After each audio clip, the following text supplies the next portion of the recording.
कैसे हैं आप सभी लोग। नमस्कार मित्रों, मैं शिवम धाकड़ स्वागत करता हूं आपके अपने प्यारे से चैनल चैंपियन एकेडमी मैथ्स पर। जैसा कि आप सभी को पता है कि हमने चैप्टर 1 से लेकर के आज तक हर एक एक्सरसाइज को कंप्लीट किया है हर एक वीडियो में। आज इसी क्रम में आपके सामने लेकर आए हुए हैं एक्सरसाइज 3.3।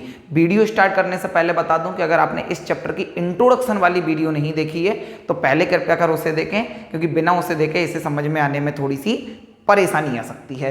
देखिए भाई, एक्सरसाइज 3.3 से को स्टार्ट करने से पहले कुछ आपको बातें बतानी होगी। जी हाँ, आप कुछ मिलाकर ऐसे समझिए कि ये जो आपका चैप्टर 3 है ना, इसमें कई सारी चीज़ें हैं। इसमें आपको एंगल्स भी समझना होता है, पॉलीगन के बारे में भी समझना होता है। तो कई सारी चीज़ों को देखते हुए मैं इस चैप्टर को 2 पार्ट में डिवाइड करके पढ़ाता हूँ। जैसे 3.1 और 3.2 में जितनी भी बेसिक बातें थी वो मैंने आपको इंट्रोडक्शन में बताई। 3.3 और 3.4 की बेसिक बातें अभी बता रहा हूं। आप ये भी समझ सकते हैं कि मैं 3.3 और 3.4 का इंट्रोडक्शन अलग से यहां पर बता रहा हूं। सर क्या 3.3 और 3.4 के लिए पहले वाला जो इंट्रोडक्शन बता वो जरूरी नहीं है? अरे वो भी जरूरी है, वो भी जरूरी है। आपको वो वीडियो तो देखनी है, साथ में ये भी इसका इंट्रोडक्शन थोड़ा देख लीजिए। देखिए भाई, मैं आपको बताने वाला हूं कि सम 180 डिग्री है और हमारे सामने क्या है, मैं सब समझाने वाला हूं कि क्या बताना है आपको। इक्वल एंगल से लिखा है। क्या लिखा है मेरे भाई? इक्वल एंगल से लिखा है। इक्वल एंगल से कौन कौन से होते हैं वो समझ लीजिए आप, अभी सब समझ में आएगा आपको क्या बताने वाला हूँ। देखिए भाई, आप पैरेलल लाइन जानते होंगे क्या होती है पैरेलल लाइन। जैसे एक ये लाइन है, ये क्या है मेरे भाई? एक लाइन है। एक और मैंने इसमें एक लाइन खींची, ये आपस में लाइनें कैसी हैं? पैरेलल है। पैरेलल लाइन को और समझ लीजिए क्या होती हैं पैरेलल लाइनें। भाई ऐसी लाइनें जो हमारी इनफाइनाइट तक बढ़ाने पर, इनफाइनाइट तक भी अगर मैं इन दोनों लाइनों को आपस बढ़ाऊंगा तो ये एक दूसरे से कभी टकराएंगी नहीं, इंटरसेक्ट नहीं करेंगी। अगर मैं इधर भी इन्हें इनफाइनाइट तक ले जाऊंगा आगे बढ़ाते हुए तो भी ये लाइनें एक दूसरे को काटने वाली नहीं हैं। ऐसी लाइनें जो एक दूसरे को कभी नहीं काटती वो पैरेलल लाइन कहलाती हैं। क्या कहलाती हैं मेरे भाई? पैरेलल लाइन कहलाती हैं। ये तो बात समझ में आ गई होगी आपको कि पैरेलल लाइन क्या होती है। ठीक है सर, इन पैरेलल लाइन का क्या रोल है वो समझिए आप। देखिए भाई, जैसे मैंने आपको पैरेलल लाइन के बारे में बताया कि ऐसी दो लाइनें जो आपस में एक दूसरे से टकराती नहीं है, मतलब इन्हें अगर इनफाइनाइट तक भी बढ़ाएंगे हम तो ये एक दूसरे से टकराएंगी नहीं। ये तो है पैरेलल लाइन। अगर इनके बजाय मैं लाइनें कुछ ऐसी ले लेता हूँ, जैसे एक लाइन ये है, एक और लाइन ले रहा हूँ भाई, लेकिन ये लाइन हमारी कैसी है?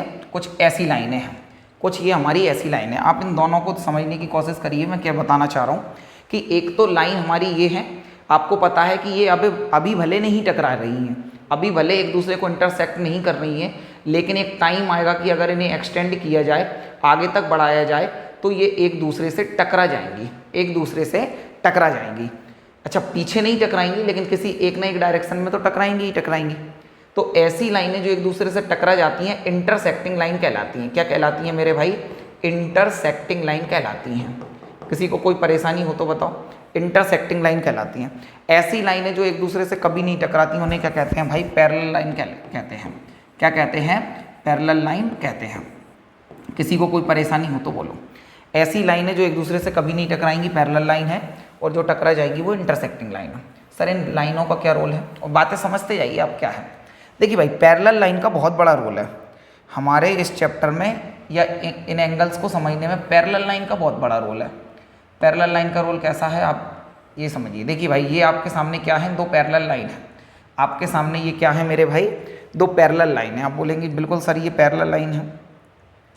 इन पैरेलल लाइन को कभी भी कोई भी एक ट्रांसवर्सल लाइन काटेगी। क्या काटेगी मेरे भाई? ट्रांसवर्सल लाइन काटेगी। किसी को कोई परेशानी है क्या इसमें? इन्हें क्या काटेगी मेरे भाई? ट्रांसवर्सल लाइन काटेगी। ठीक है भाई, कलर चेंज कर दिया है मैंने। ट्रांसवर्सल लाइन काटेगी। ठीक है, ट्रांसवर्सल लाइन क्या है? पैरेलल लाइन को जो भी लाइन काटेगी ना उसे हम ट्रांसवर्सल बोल रहे हैं। क्या बोल रहे हैं मेरे भाई? ट्रांसवर्सल। हिंदी में से तिर्यक रेखा कहते हैं। क्या कहते हैं? तिर्यक रेखा। देखिए, अगर इस लाइन को आप गौर से देख रहे हो, तो भाई यहाँ पर एक जेड बनता हुआ नजर आएगा हमेशा।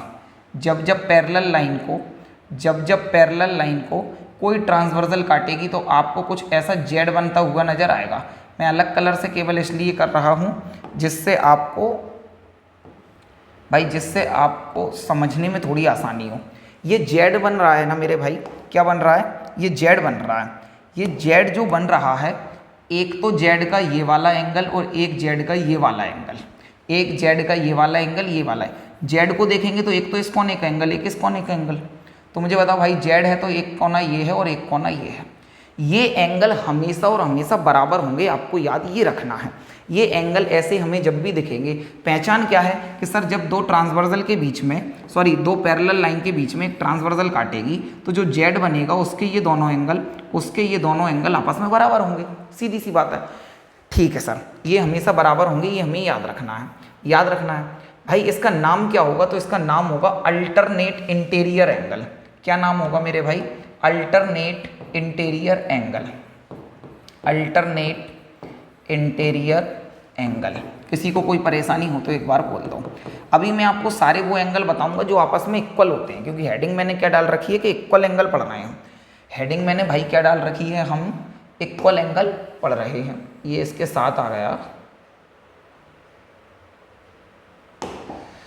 क्या चाहते हो भाई, देखिए हेडिंग हम क्या पढ़ रहे हैं मेरे भाई, अरे आ जा रहे, इक्वल एंगल पढ़ रहे हैं। ठीक है, equal angle. Alternate interior angle कैसे होते हैं, आपस में इक्वल होते हैं। अल्टरनेट इंटीरियर एंगल कैसे होते हैं, इक्वल होते हैं। ये हमने देख लिया। सर ये कहाँ मिलेंगे, ये जेड में मिलेंगे। कहाँ मिलेंगे मेरे भाई, जेड में मिलेंगे। ठीक है, अच्छा लगा हमें। और कौन से इक्वल होते हैं, तो और देख लीजिए भाई, और देख लीजिए कि और कौन से इक्वल होते हैं। इसे मैं थोड़ा सा छोटा कर दूँ, ठीक है भाई। ये अल्टरनेट इंटीरियर एंगल की पहचान हो गई। अब भाई और देख लीजिए और क्या है, और भी कोई एंगल इक्वल होते हैं क्या, बिल्कुल होते हैं। देखिए भाई, लेकिन ट्रांसवर्सल का इसमें पैरेलल लाइन का बड़ा इसमें रोल है। देखिए क्या है, ये मैंने आपके सामने फिर से पैरेलल लाइन खींची, आपके सामने एक बार फिर से पैरेलल लाइन खींची मैंने, फिर मैंने आपके सामने एक ट्रांसवर्सल भी खींची। क्या खींची मेरे भाई, ट्रांसवर्सल भी एक खींची। ट्रांसवर्सल मैंने आपके सामने खींची, ये मैंने ट्रांसवर्सल खींची। सर अभी तो खींची थी आपने, अभी तो खींची थी आपने। ठीक है, लेकिन मैं आपको कुछ और बताना चाह रहा हूँ। ये एंगल कैसा होगा, देखिए अभी हमने क्या किया था, ट्रांसवर्सल के ये जेड वाले एंगल थे। अभी जो हमने लिए थे ना मेरे भाई, अभी जो हमने लिए थे ना वो जेड वाले एंगल लिए थे, ये वाला और ये वाला। अब हम क्या करने वाले हैं, एंगल की लोकेशन सेम देखने वाले हैं। एंगल की क्या देखने वाले हैं मेरे भाई, लोकेशन सेम। आप देखिए कैसे, जैसे एक ट्रांसवर्सल के ऊपर बना है, कहाँ बना है मेरे भाई, ट्रांसवर्सल के लेफ्ट में है और पैरेलल लाइन के ऊपर है। आप ऐसे देखिए, ये जो मैं एंगल बता रहा हूँ ना, देखिए वहाँ पर तो एक ही पहचान थी कि सर जो जेड बनता है ना, एक इस कोने का एक इस कोने का, ये बराबर होते हैं अल्टरनेट इंटीरियर एंगल में। इसमें क्या है, इसमें ये है कि ट्रांसवर्सल किसे कहेंगे, इस तिरछी रेखा को कहेंगे ट्रांसवर्सल। किसे कहेंगे, ये ऑरेंज वाली लाइन को ट्रांसवर्सल कहेंगे। पैरेलल लाइन कौन सी है सर, ये दोनों ही पैरेलल लाइन है। वाइट ये वाली भी पैरेलल है, ये भी पैरेलल है, क्योंकि ये एक दूसरे के क्या है, पैरेलल है। ठीक है, तो पैरेलल लाइन के तो ऊपर बना है ये एंगल और ट्रांसवर्सल के लेफ्ट में बना है, तो नीचे भी सेम लोकेशन होनी चाहिए कि पैरेलल लाइन के तो ऊपर बनाना है, ट्रांसवर्सल के लेफ्ट में बनाना है। पैरेलल लाइन के ऊपर बनाना है और ट्रांसवर्सल के लेफ्ट में बनाना है। तो ये एंगल भी आपस में कैसे होंगे मेरे भाई, बराबर होंगे। कैसे होंगे मेरे भाई, बराबर होंगे।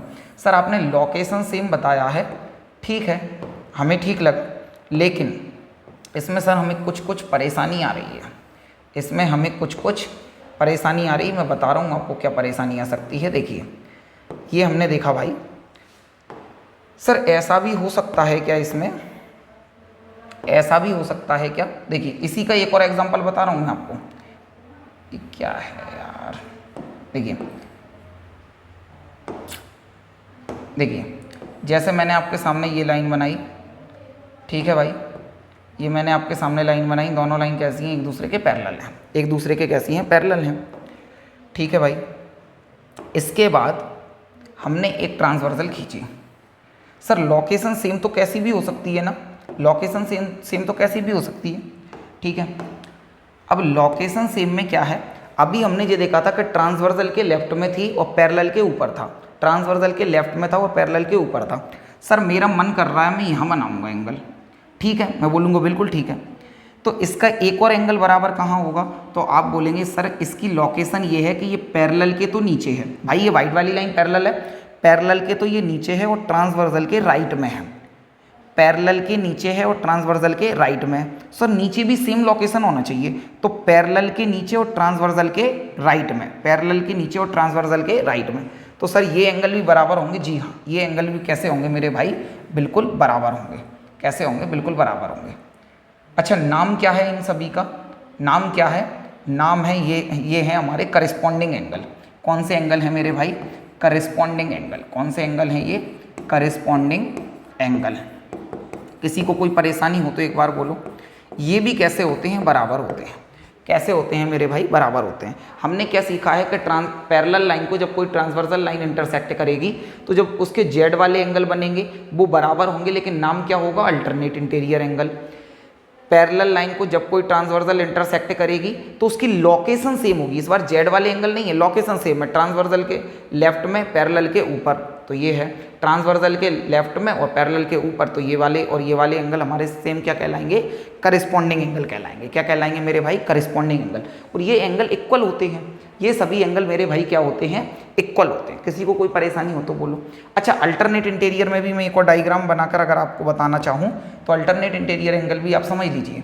देखिए भाई, जैसे एक तो हमारा ये है और एक हमारे सामने, माफ़ करिएगा, देखिए एक और हमारे सामने पैरेलल लाइन ये है।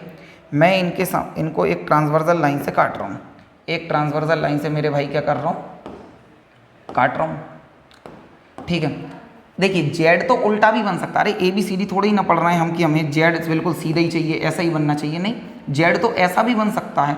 जेड से मतलब नहीं है, कॉमन सेंस लगाइए आप कि पैरेलल लाइन को कोई इंटरसेक्ट करना चाहिए। तो हम अगर इसमें उल्टा जेड देखेंगे ना मेरे भाई, उल्टा जेड, तो भी हमारे लिए ये वाले एंगल बराबर मिलेंगे। मतलब ये वाला एंगल और ये वाला एंगल भी बराबर होगा और इनका नाम भी क्या होगा, अल्टरनेट इंटीरियर एंगल होगा। जेड उल्टा हो या सीधा हो, अल्टीमेटली समझना ये है कि जब पैरेलल लाइन को कोई ट्रांसवर्सल इंटरसेक्ट करेगी तो ये दोनों एंगल क्या कहलाएंगे, अल्टरनेट इंटीरियर एंगल। और ये आपस में कैसे होंगे मेरे भाई, बराबर होंगे। आपस में कैसे होंगे मेरे भाई, बराबर होंगे।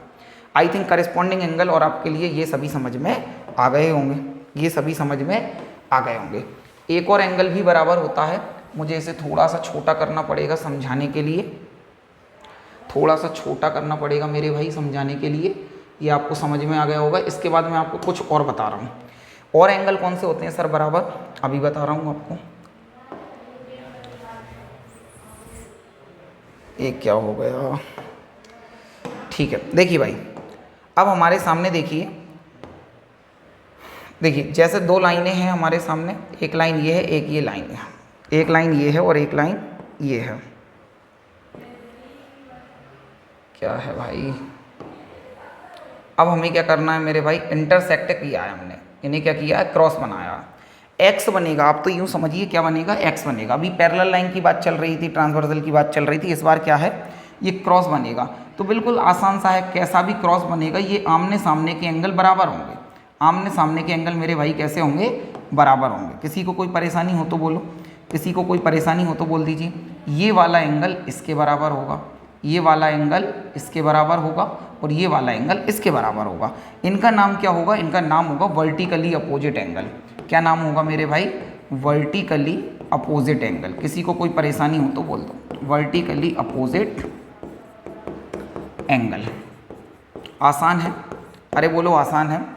हमने क्या क्या सीखा है सर, जब दो पैरेलल लाइन को कोई ट्रांसवर्सल इंटरसेक्ट करेगी तो अगर जेड बनेगा, अगर ये जेड बनेगा तो ये एंगल बराबर होंगे, इनका नाम अल्टरनेट इंटीरियर एंगल होगा। सर जेड उल्टा भी बन सकता है तो भी अल्टरनेट इंटीरियर एंगल है।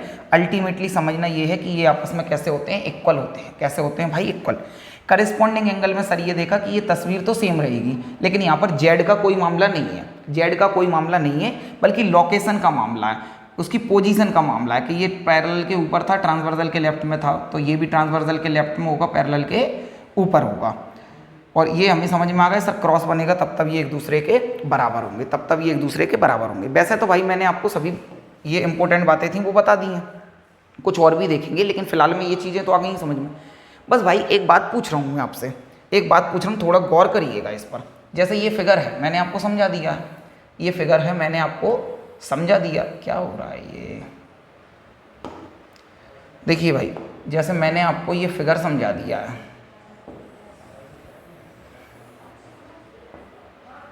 ये पता नहीं ये साइड क्यों नहीं जा रही है, पर कोई बात नहीं, ठीक है। आप तो बस यूं समझिए मैं क्या बताना चाह रहा हूँ आपको, कि जैसे ये दो लाइन है, ये भी तो ऐसे में भी तो पैरेलल हो सकती है ना मेरे भाई। ये जो दो लाइन है पैरेलल को मैंने हॉरिजॉन्टली कर रखा है, ये लाइनें तो ऐसे में भी हो सकती हैं, वर्टिकली भी हो सकती हैं जो पैरेलल हो।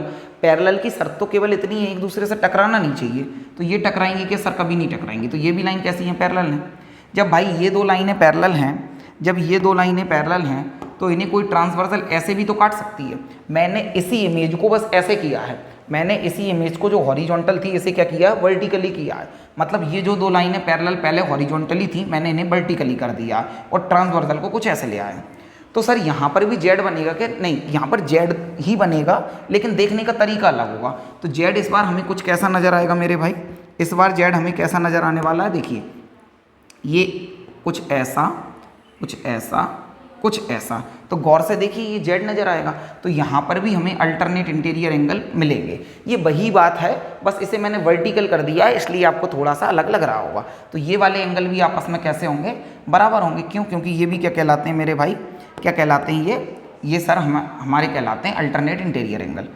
अच्छा, इसके अलावा अगर हमें करेस्पॉन्डिंग एंगल देखना हो, करेस्पॉन्डिंग एंगल देखना हो, तो करेस्पॉन्डिंग एंगल के लिए भी हमारी ठीक सभी बातें रहेंगी। ठीक, करेस्पॉन्डिंग एंगल के लिए भी हमारी वही बातें रहेंगी कि अगर लाइनें पैरेलल कुछ इस तरह से हैं, लाइनें पैरेलल कुछ इस तरह से हैं और ट्रांसवर्सल ने उन्हें काटा है, तो सर लोकेशन देखेंगे अभी भी कि पैरेलल के राइट में है और ट्रांसवर्सल के ऊपर है। तो पैरेलल के राइट में होना चाहिए और ट्रांसवर्सल के ऊपर होना चाहिए। तो ये भी हमारा कौन सा हो जाएगा? करेस्पॉन्डिंग एंगल हो जाएगा। क्या हो जाएगा मेरे भाई? करेस्पॉन्डिंग एंगल हो जाएगा। ये जो बात समझाई है वही की वही है, बस इसी इमेज को अगर मैं वर्टिकली कर दूं तो क्या होगा उसके बारे में चर्चा कर रहा था।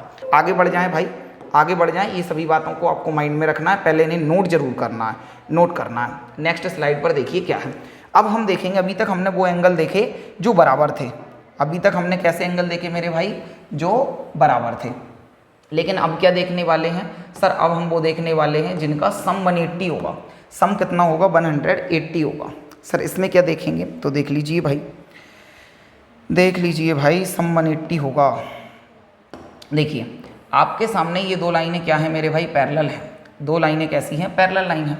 ठीक है, दो लाइनें पैरेलल हैं और इन्हें मैंने एक ट्रांसवर्सल लाइन को खींचा। क्या खींचा मैंने भाई? मेरे ट्रांसवर्सल लाइन को एक खींचा। किसी को कोई परेशानी हो तो एक बार बोलो। नहीं है कोई परेशानी? ठीक है भाई। देखिए अब मैं क्या बताना चाह रहा हूँ, अभी तक ना हमने ऐसा नहीं देखा है। याद करिए, अभी हमें क्या देखना है? अब इस बार लोकेशन नहीं देखना, बल्कि ट्रांसवर्सल के सेम साइड में देखना है, दोनों अंदर की तरफ होना चाहिए। मतलब ये अगर इस फिगर की मैं बात करूं भाई, इस फिगर की बात करूं तो ये भी अंदर की तरफ है। इस फिगर में ये कहाँ है? अंदर की तरफ है। और ये एंगल भी हमारा कैसा है? अंदर की तरफ है।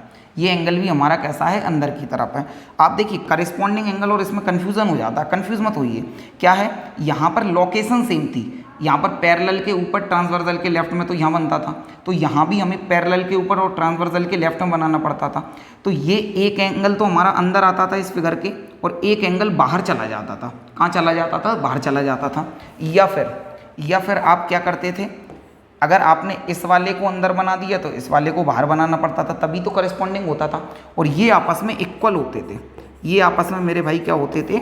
इक्वल होते थे। ठीक है, लेकिन यहाँ पर क्या है? यहाँ पर दोनों ही अंदर हैं। इसकी पहचान क्या है? ये ट्रांसवर्सल के सेम साइड में होंगे। ये ट्रांसवर्सल जो तिरछी रेखा होगी ना, इसके सेम साइड में होंगे। जैसे ये वाला एंगल और ये वाला एंगल हमारे सेम साइड में होंगे, और साथ ही दोनों अंदर की तरफ होंगे। दोनों कहाँ होंगे मेरे भाई? अंदर की तरफ होंगे। किसी को कोई परेशानी है क्या? देखिए ये भी हमारे इस फिगर में अंदर की तरफ है और ये भी हमारे इस फिगर में अंदर की तरफ है। ये दोनों आपस में कहलाएंगे क्या मेरे भाई? को इंटीरियर एंगल कहलाएंगे। क्या कहलाएंगे? को इंटीरियर एंगल कहलाएंगे। और इनकी खास बात क्या है? ये बराबर नहीं है। इनकी खास बात क्या है मेरे भाई? ये बराबर नहीं है। ये को इंटीरियर एंगल है। मतलब इनका ये है सीधी सी बात कि इनका सम 180 होगा। इनका सम 180 होगा।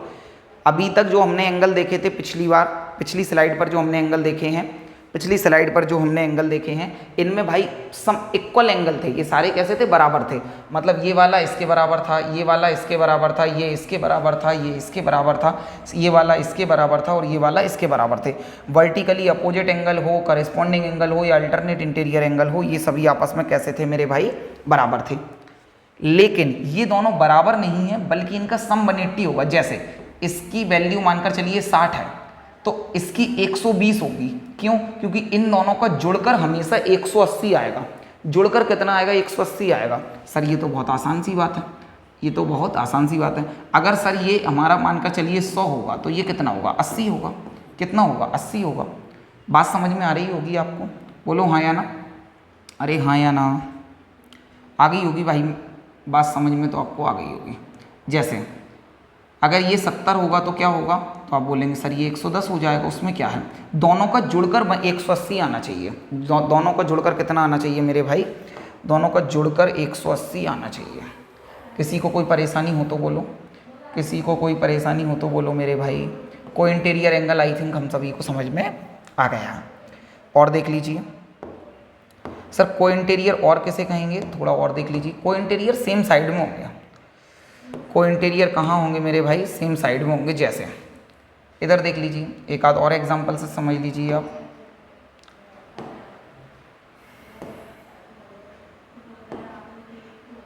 देखिए भाई सेम साइड में होंगे। जैसे ये वाला एंगल है हमारा, ये वाला एंगल है और ये वाला एंगल है। अभी हमने दोनों को लेफ्ट में लिया था, अब दोनों को राइट में ले लिया, अब दोनों को राइट में ले लिया। तो ये दोनों भी क्या कहलाएंगे, को इंटीरियर एंगल कहलाएंगे। ये दोनों भी क्या कहलाएंगे, को इंटीरियर कहलाएंगे। और इनका सम भी कितना होगा, 180 होगा। इनका सम भी मेरे भाई कितना होगा, 180 होगा। किसी को कोई परेशानी हो तो बोलो, किसी को कोई भी परेशानी हो तो एक बार बोल दीजिए, माफ़ करिएगा। देखिए भाई मैं आपको एक बात बताना चाह रहा हूँ, ये तो आप सभी को पता है कि इन दोनों का सम 180 होगा। अगर मैं इसी फिगर को ऐसे घुमा लूँ, अगर इसी फिगर को ऐसे घुमा लूँ तो भी तो इन दोनों का सम तो 180 रहेगा, क्योंकि घुमाने से उनकी मेजर थोड़ी ना बदल जाएगी। सर हम कैसे समझेंगे अगर ऐसे ही आएगा। अरे मेरे भाई आपको याद ये रखना है कि दो पैरेलल लाइन है। तो अभी तो ये पैरेलल लाइन तो यही है ना, अभी हॉरिजॉन्टल थी यही लाइन है। अभी कैसी थी मेरे भाई, अभी ये हॉरिजॉन्टल थी, लेकिन अब हमने इन्हें क्या कर दिया, वर्टिकल कर दिया है। और अगर वर्टिकल कर दिया है, अगर ये लाइनें वर्टिकल हैं तो ट्रांसवर्सल ये है, ट्रांसवर्सल ये है। अब ट्रांसवर्सल के दोनों ऊपर हैं, सेम साइड होना चाहिए। अभी राइट और लेफ्ट था, अभी राइट और लेफ्ट था, लेकिन इस बार ऊपर और नीचे होगा।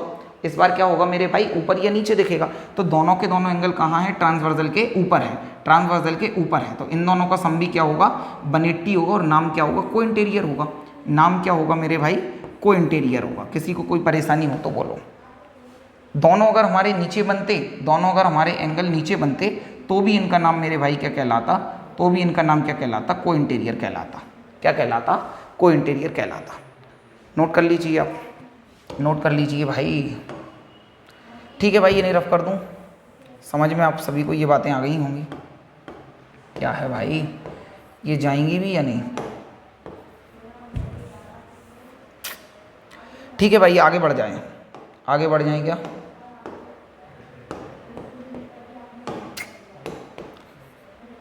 ये सिलेक्ट भी नहीं हो रहा है, क्या चाहती हो भाई।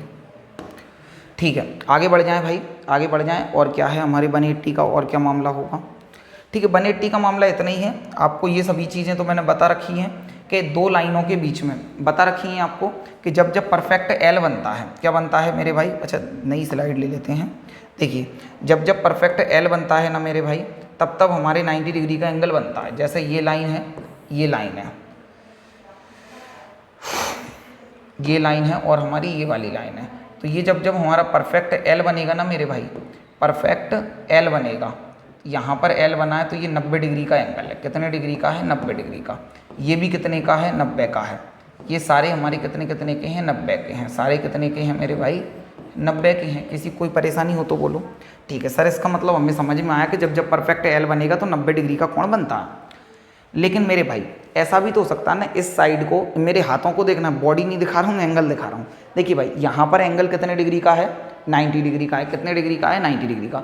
मैं अगर इन दोनों भुजाओं को, दोनों साइड को एक दूसरे से दूर ले जाऊंगा तो आप बोलेंगे सर ये एंगल बढ़ेगा, 90 से 100 होगा, 110 होगा, ऐसे बढ़ते बढ़ते अगर मैं इन दोनों को बिल्कुल सीधा कर दूं, दोनों को क्या कर दूं मेरे भाई, सीधा कर दूं, मतलब आप कुछ यूँ समझिए, एंगल अगर ऐसा बन रहा है और मैं इस लाइन को पकड़ के कुछ ऐसे कर दूं तो सर ये लाइन कुछ ऐसी हो जाएगी, मतलब ये लाइन हमारी मिलकर सीधी हो जाएगी, सीधी हो जाएगी। दो लाइन ये थी तो दो लाइनें, कितनी लाइनें थी मेरे भाई, दो लाइनें थी। मैं अलग कलर से बता रहा हूँ आपको कि ये लाइनें कितनी थी, दो थी, लाइनें कितनी थी हमारी, दो लाइनें थी, लेकिन इन्हें मिलाकर सीधा कर दिया है, कितना कर दिया है, सीधा। तो इनके बीच में कितने डिग्री का कोण बनेगा, 180 डिग्री का बनेगा।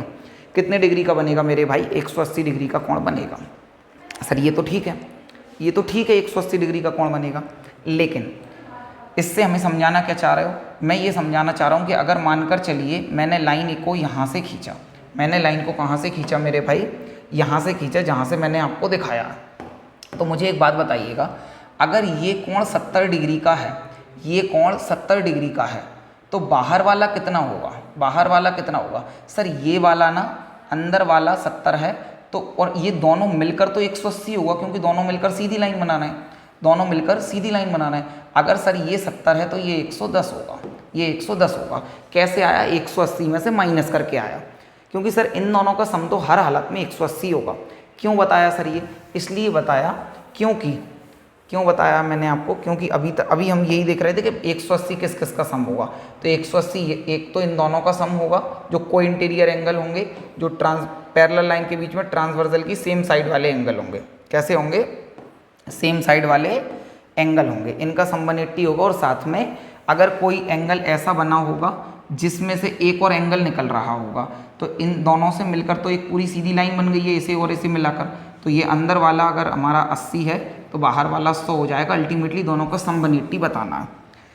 अगर इतनी बातें आपको समझ में आ गई हैं तो थोड़ा सा आगे बढ़ सकते हैं। इतनी बातें समझ में आ गई हैं क्या मेरे भाई, इतनी बातें समझ में आ गई हैं, ठीक है। ये तो रही भाई एंगल की बात, ये तो बात किसकी है मेरे भाई, एंगल की बात है। भाई समझना तो कई सारी चीज़ें हैं। देखिए मैं आपको बता दूं, क्वाड्रिलेटरल जो हमारे चैप्टर का नाम है ना, क्वाड्रिलेटरल, क्वाड्रिलेटरल जो चैप्टर का नाम है,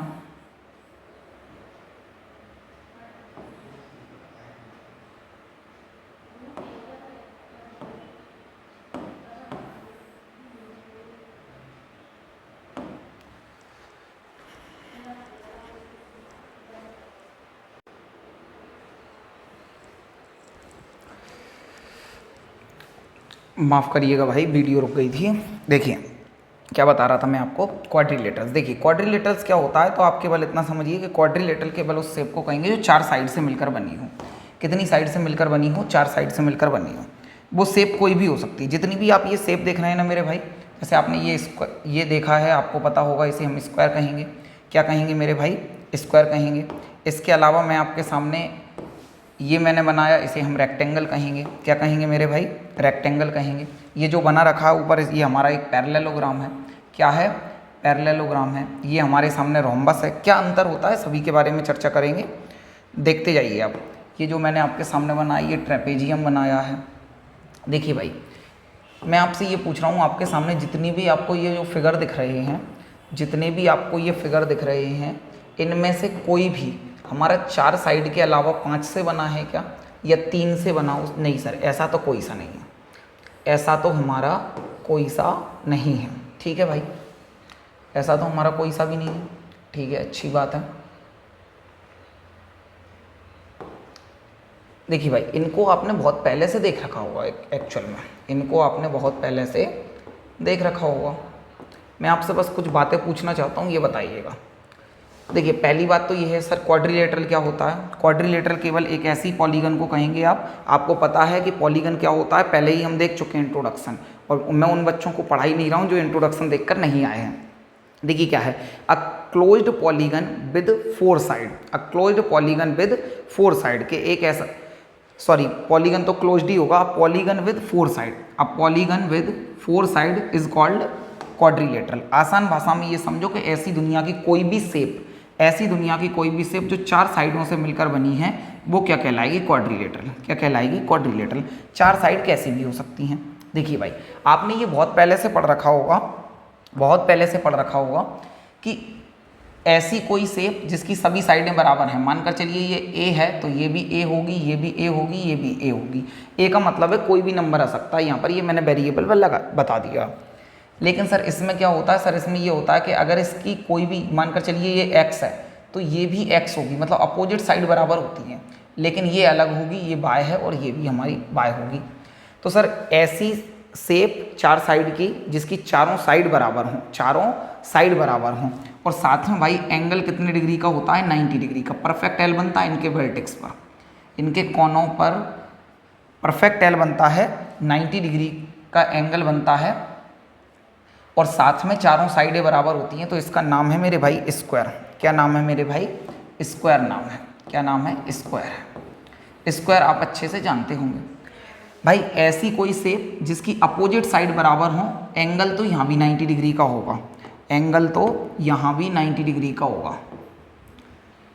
ऐसी शेप को हम क्या कहेंगे, ऐसी शेप को सर हम रेक्टेंगल कहेंगे। क्या कहेंगे, रेक्टेंगल कहेंगे। किसी को कोई परेशानी हो तो बोलो, क्या कहेंगे, रेक्टेंगल कहेंगे।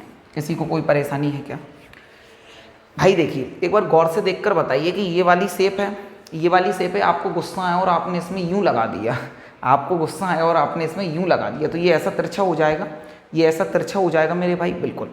मैं आपसे एक बात पूछ रहा हूँ, जब आपने इसमें मारा तो मानकर चलिए इसकी पहले साइज थी ना वो 5 सेंटीमीटर थी। कितने सेंटीमीटर थी, 5 सेंटीमीटर थी। क्या इसमें मारने पर ये 5 से बढ़कर 3, 5 से घटकर 3 हो जाएगी क्या?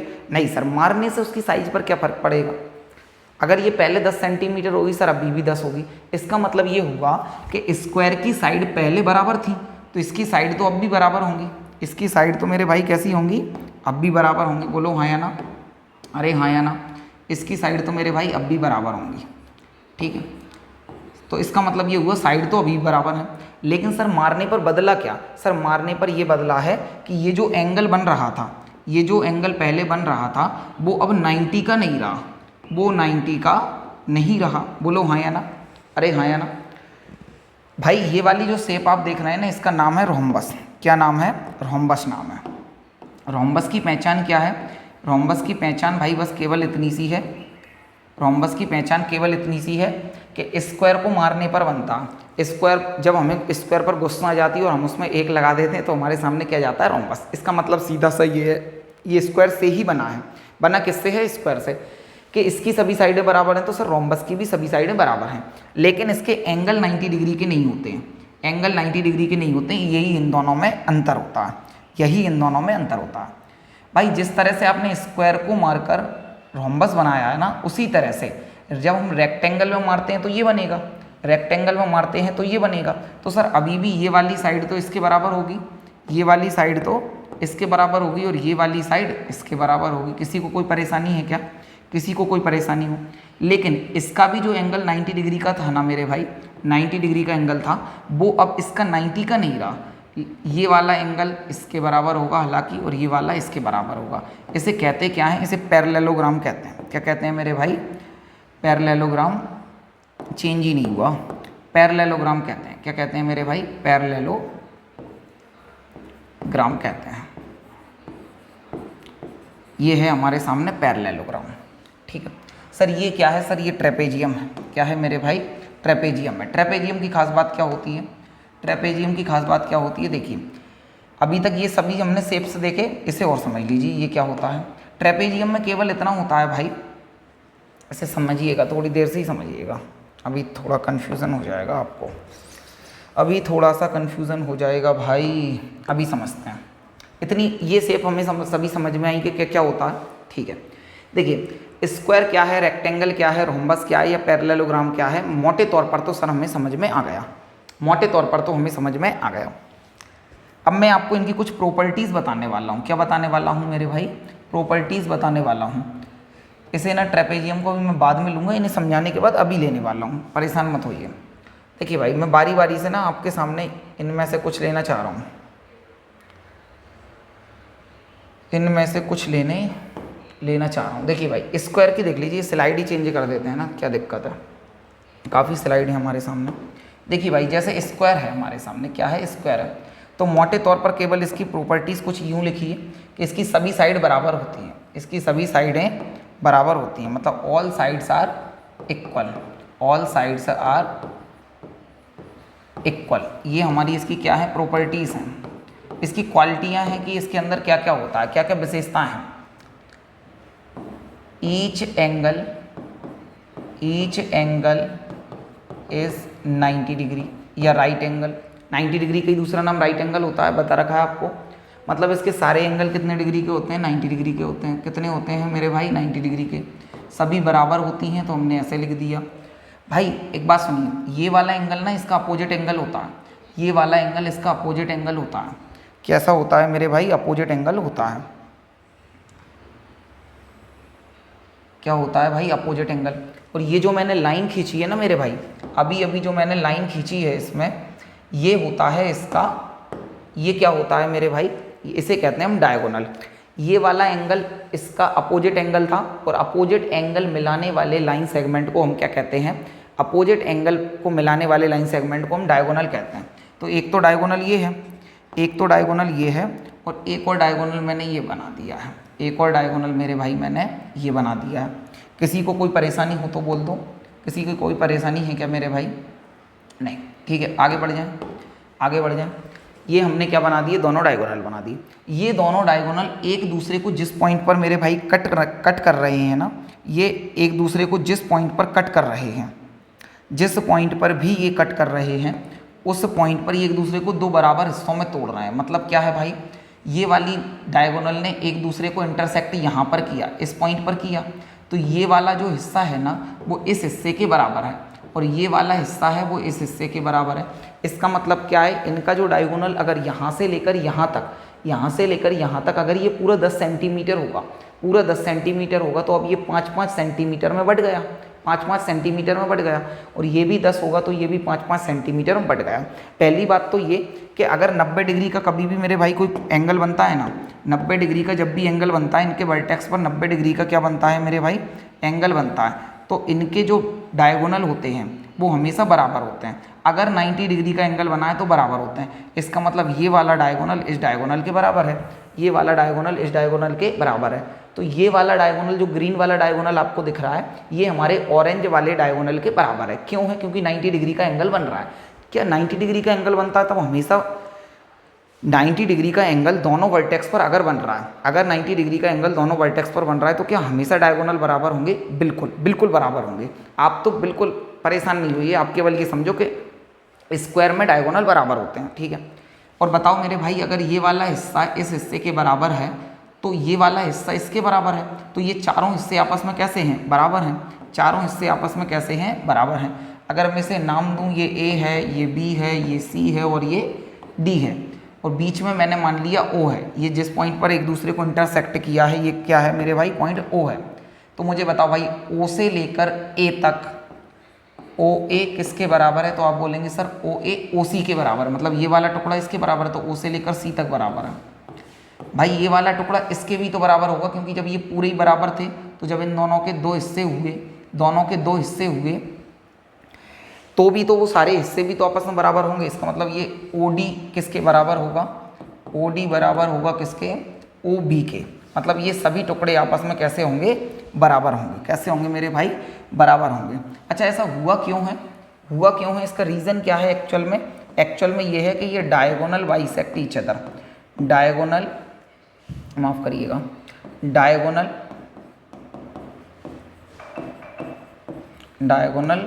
बाइसेक्ट अकेला। देखिए भाई, एक जो वर्ड होता है ना बाइसेक्ट, क्या होता है, बाइसेक्ट, इसमें जो बाई है ना, इसका मतलब होता है टू, बाई का मतलब क्या होता है, टू, और सेक्ट का मतलब होता है तोड़ना, दो भागों में बराबर बराबर तोड़ना। जैसे ये पूरी लाइन हमारी 10 सेंटीमीटर की है, कितने सेंटीमीटर की है मेरे भाई, 10 सेंटीमीटर की है। तो इसको अगर मैंने तोड़ा और 5 सेंटीमीटर का हमारा ये वाला पार्ट है और 5 सेंटीमीटर का हमारा ये वाला पार्ट है, तो ये दोनों ही हिस्से हमारे 5-5 सेंटीमीटर में बट गए हैं। ये हमने क्या कर दिया, बाइसेक्ट कर दिया। क्या कर दिया मेरे भाई, बाइसेक्ट कर दिया। सर बाइसेक्ट समझ में नहीं आया, कोई बात नहीं, ये मार्कर है मेरे सामने, ये मार्कर जो आप देख रहे हैं ये 8 सेंटीमीटर का है, मानकर चलिए 8 का है। मुझे गुस्सा आया, मैंने इसे तोड़ दिया, तोड़ने पर ये 2 बराबर हिस्सों में टूट गया, 4 सेंटीमीटर में एक हिस्सा और 4 सेंटीमीटर में एक हिस्सा। अब ये दोनों ये जो 4-4 सेंटीमीटर के हैं ना, इसका मतलब मैंने मार्कर को बाइसेक्ट कर दिया। क्या कर दिया मेरे भाई? बाइसेक्ट कर दिया। 2 बराबर हिस्सों में तोड़ना ही क्या कहलाता है? बाइसेक्ट कहलाता है। तो ये एक दूसरे को क्या करते हैं? बाइसेक्ट करते हैं। क्या करते हैं मेरे भाई? बाइसेक्ट। एक्चुअली मेरे भाई ये केवल बाइसेक्ट नहीं करते, ये परपेंडिकुलर बाइसेक्ट करते हैं। क्या करते हैं? परपेंडिकुलर बाइसेक्ट करते हैं। सर बाइसेक्ट तो मुश्किल से समझ में आया था, ये परपेंडिकुलर और कहाँ से ले आए? Perpendicular bisect. सर बाइसेक्ट तो समझ में आया, 2 बराबर हिस्सों में तोड़ना है, लेकिन परपेंडिकुलर क्या है? अभी बता रहा हूँ भाई, अभी बता रहा हूँ, परेशान ना हो। सर बाइसेक्ट का मतलब तो समझ में आया कि ये परपेंडिकुलर, माफ़ कीजिएगा, बाइसेक्ट का मतलब तो समझ में आया कि 2 बराबर हिस्सों में तोड़ना है। परपेंडिकुलर क्या है भाई? इधर सुनिए, ये जो आप शेप देख रहे हैं ना, ये जो आप शेप देख रहे हैं, क्या देख रहे हैं मेरे भाई? शेप देख रहे हैं। तो इसमें ना जब हमने, अरे क्या हो रहा है भाई,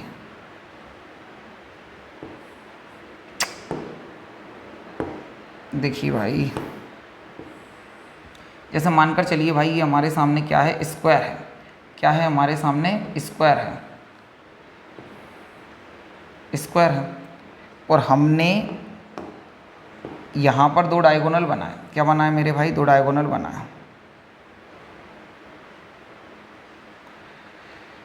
ठीक है भाई, एक डायगोनल और ले आते हैं। देखिए 2 हमने डायगोनल बनाए। दोनों डायगोनल के बारे में हमने सर ये देख लिया है, हमने दोनों डायगोनल के बारे में ये देख लिया है कि एक दूसरे को बराबर हिस्सों में तोड़ते हैं। इट मीन्स ये वाला हिस्सा और ये वाले हिस्से आपस में सभी बराबर हैं, हम समझ चुके हैं। ठीक है, मैं ये कह रहा हूँ भाई 2 बराबर हिस्सों में तोड़ा है, इसलिए तो हमने बाइसेक्ट लिखा है। 2 बराबर हिस्सों में तोड़ा है तो हमने क्या लिखा है? बाइसेक्ट लिखा है। लेकिन जिस पॉइंट पर इन्होंने एक दूसरे को तोड़ा है ना, जिस पॉइंट पर एक दूसरे को तोड़ा है, यहीं तो तोड़ा है, यहीं तो तोड़ा है मेरे भाई। जिस पॉइंट पर एक दूसरे को तोड़ा है वहाँ पर 90 डिग्री का एंगल बन रहा है। अरे तोड़ना तो ये भी हो सकता है ना, जैसे ये हमारा रेक्टेंगल है, ये हमारा रेक्टेंगल है, तो तोड़ा तो इन्होंने भी है, तोड़ा तो इन्होंने भी है, लेकिन यहाँ पर 90 डिग्री का एंगल थोड़ी ना बन रहा है। यहाँ पर 90 डिग्री का एंगल नहीं बन रहा है, ना यहाँ 90 का बन रहा है, ना यहाँ बन रहा है, ना यहाँ बन रहा है। मतलब तोड़ा तो इन्होंने भी है, बाइसेक्ट तो इन्होंने भी किया है, लेकिन इसने बाइसेक्ट तो किया ही है, साथ में 90 डिग्री का एंगल बनाते हुए किया है, 90 डिग्री का एंगल बनाते हुए किया है। ये सारे के सारे एंगल मेरे भाई 90 डिग्री के होंगे। सारे एंगल कितने डिग्री के होंगे? 90 डिग्री के। तो हम इसे परपेंडिकुलर बाइसेक्ट कहते हैं। तो क्या कहते हैं? परपेंडिकुलर बाइसेक्ट कहते हैं। सर बात समझ में आ गई? सीधी सी बात है भाई, 2 बराबर हिस्सों में तोड़ना क्या कहलाएगा? बाइसेक्ट। लेकिन जिस पॉइंट पर टूट रहे हैं वहाँ पर परफेक्ट एल बन रहा है, 90 डिग्री का एंगल बन रहा है, तो हम कहेंगे कि इसने केवल बाइसेक्ट नहीं किया बल्कि परपेंडिकुलर बाइसेक्ट किया। क्या किया मेरे भाई? परपेंडिकुलर बाइसेक्ट किया। इसके साथ और क्या बातें लिख सकते हैं भाई? ये वाली जो साइडें जा रही हैं ना, ये वाली, जैसे हमारे सामने भाई क्या है? ये है, इसकी अपोजिट साइड कौन कौन सी हैं? अपोजिट साइड ये वाली हैं। तो ये एक दूसरे से कभी टकराएंगी क्या? नहीं। सर अभी अभी सीखा था, ऐसी लाइनें जो एक दूसरे से नहीं टकराती पैरेलल लाइन कहलाती हैं। तो मैं कह सकता हूँ क्या कि ये वाली लाइन ये इसके पैरेलल है, ये वाली लाइन इसके पैरेलल है। ठीक इसी तरह से ये वाली दोनों एक दूसरे के क्या है मेरे भाई? पैरेलल हैं, क्योंकि ये भी एक दूसरे से कभी नहीं टकराएंगी, कभी नहीं टकराएंगी। इसका मतलब ये वाली दोनों अपने आप में पैरेलल हैं और ये वाली दोनों अपने आप में क्या हो गया? ये वाली दोनों अपने आप में पैरेलल हैं।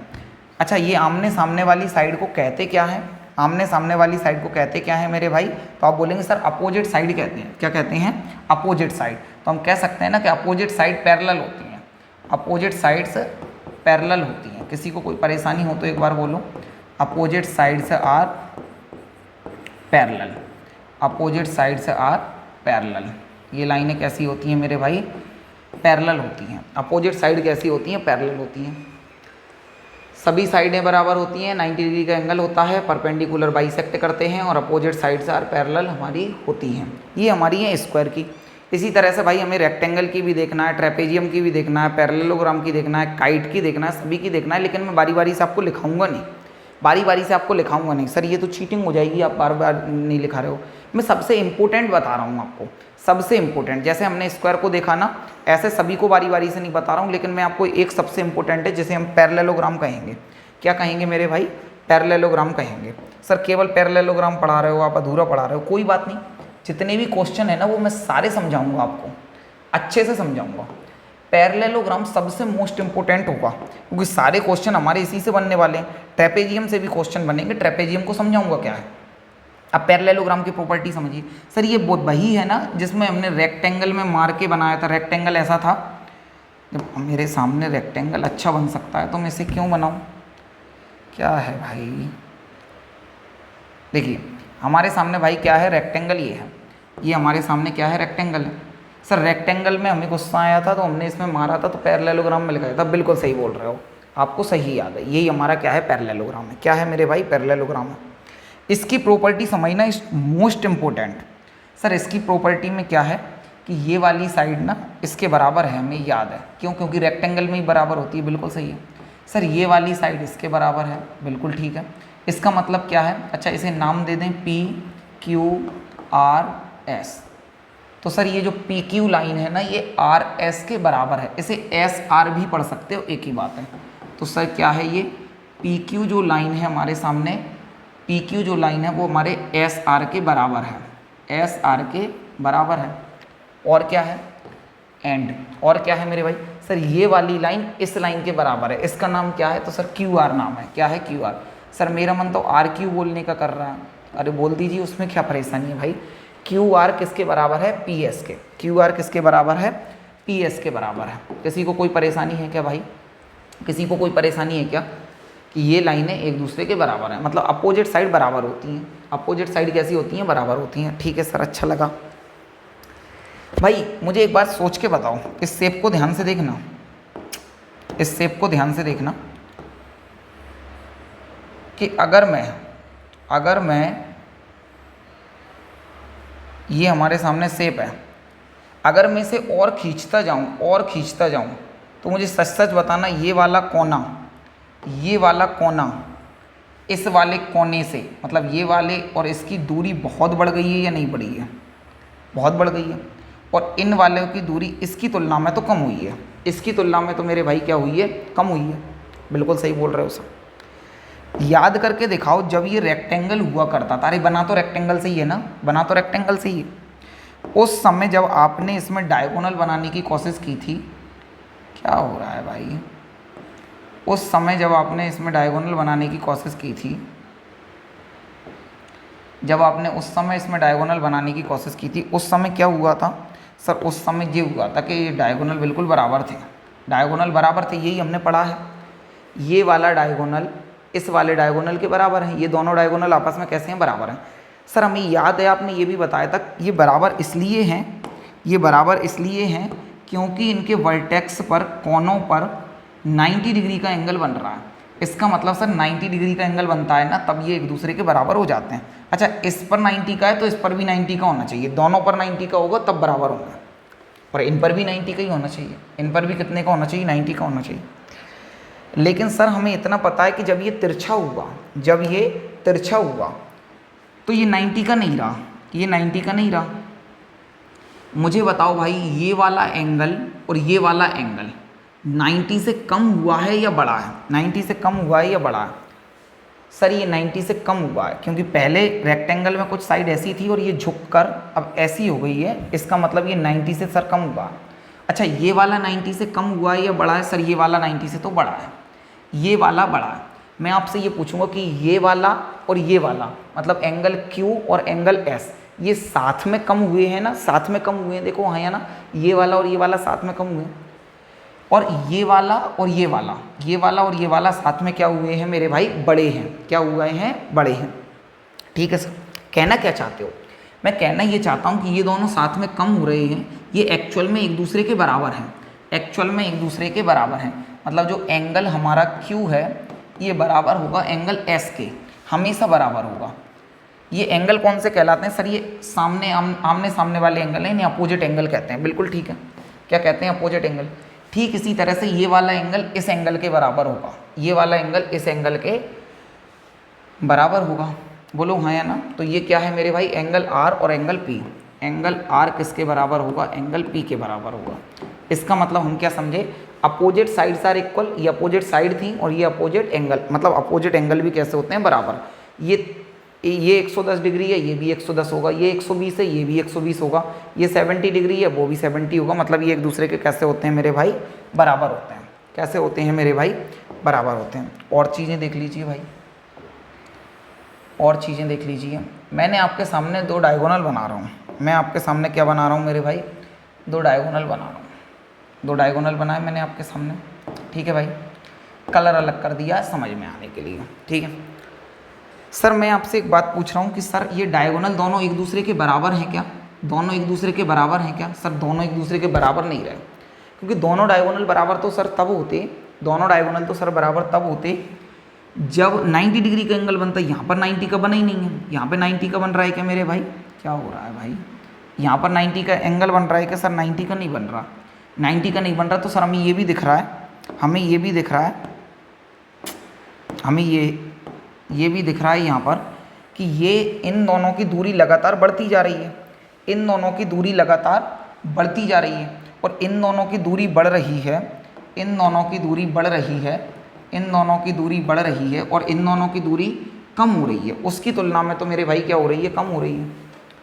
मतलब ये डायगोनल इस डायगोनल के बराबर नहीं है, ये बात तो ठीक है। लेकिन बाइसेक्ट तो अभी भी कर रहे हैं एक दूसरे को। बाइसेक्ट करने का मतलब भाई क्या है? बराबर होने से नहीं है बाइसेक्ट का मतलब। बाइसेक्ट होने का मतलब तो केवल इतना है कि ये पूरा बड़ा वाला डायगोनल, पूरा बड़ा वाला डायगोनल मानकर चलिए 50 सेंटीमीटर का था। कितने का था? 50 सेंटीमीटर का था। तो अब ये इस पॉइंट से कट गया, तो ये इधर भी 25 में बढ़ गया और इधर भी 25 में बढ़ गया, ये भी 25 में बढ़ गया और ये भी 25 में बढ़ गया। तो अल्टीमेटली केवल इस डायगोनल को देखोगे, केवल इस डायगोनल को देखोगे तो ये भी दो बराबर हिस्सों में टूटा है, दो बराबर हिस्सों में टूटा है। और ये वाला हिस्सा मानकर चलिए ये 50 का नहीं और ये वाला 40 का है। कितने का है? 40 का। तो ये अब 20-20 में बढ़ गया, ये अब कितने में बढ़ गया? 20-20 में बढ़ गया। बोलो हाँ या ना? ठीक है। अगर इसे बीच में मैं ओ पॉइंट मान लूँ, क्या मान लूँ? ओ, तो क्या है? ओ पी बराबर किसके है? ओ आर के। ओ पी बराबर किसके है मेरे भाई? ओ आर के। ठीक है भाई। और ये वाला इसके बराबर, तो ओ क्यू बराबर किसके है? ओ एस के। ओ क्यू बराबर किसके है? ओ एस के। ओ क्यू बराबर है ओ एस के। बोलो हाँ या ना? ओ पी बराबर है ओ आर के और ओ क्यू बराबर है ओ एस के। ओ आर बराबर किसके है? ओ आर बराबर ओ पी के है और ओ क्यू बराबर ओ एस है।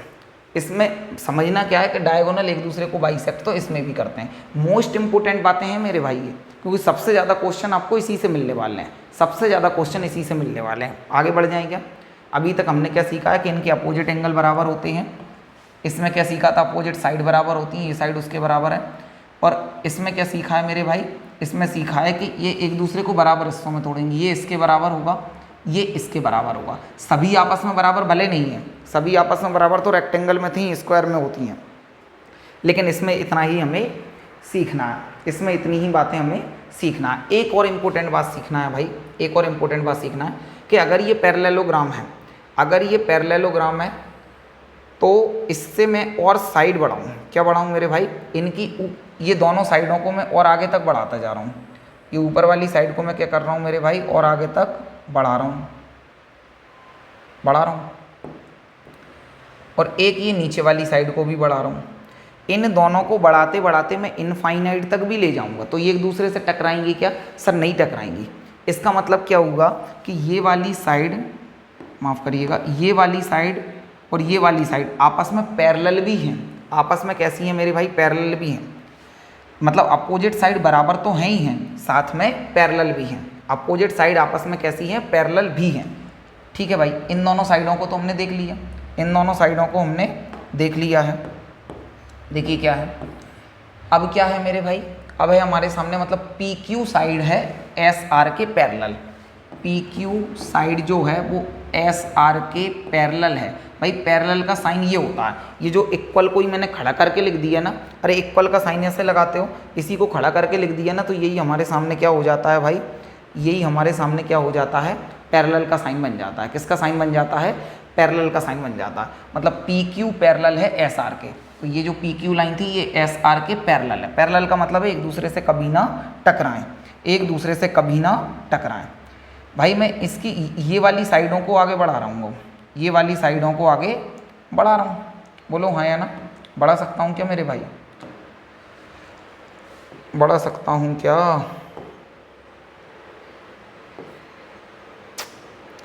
दूसरी ही ले आते हैं, उसी की कॉपी करने का सोच रहा था, वो नीचे आ रहा था। खैर, इस साइड को मैंने इन दोनों को बढ़ाया, तो मुझे बताओ भाई ये दोनों भी एक दूसरे से कभी टकराएंगी क्या? नहीं सर, ये दोनों भी सीधी जाएंगी लेकिन एक दूसरे से टकराएंगी नहीं। ये दोनों ही तिरछी हैं, तिरछी भले हैं लेकिन दोनों ही साथ में तिरछी हैं, तो ये भी एक दूसरे से कभी नहीं टकराएंगी। इसका मतलब भाई क्या होगा? इसका मतलब ये हुआ कि जो पी एस लाइन है वो क्यू एस के, क्यू आर के, जो पी एस लाइन है वो क्यू आर के, पी एस लाइन है वो क्यू आर के क्या होगी भाई?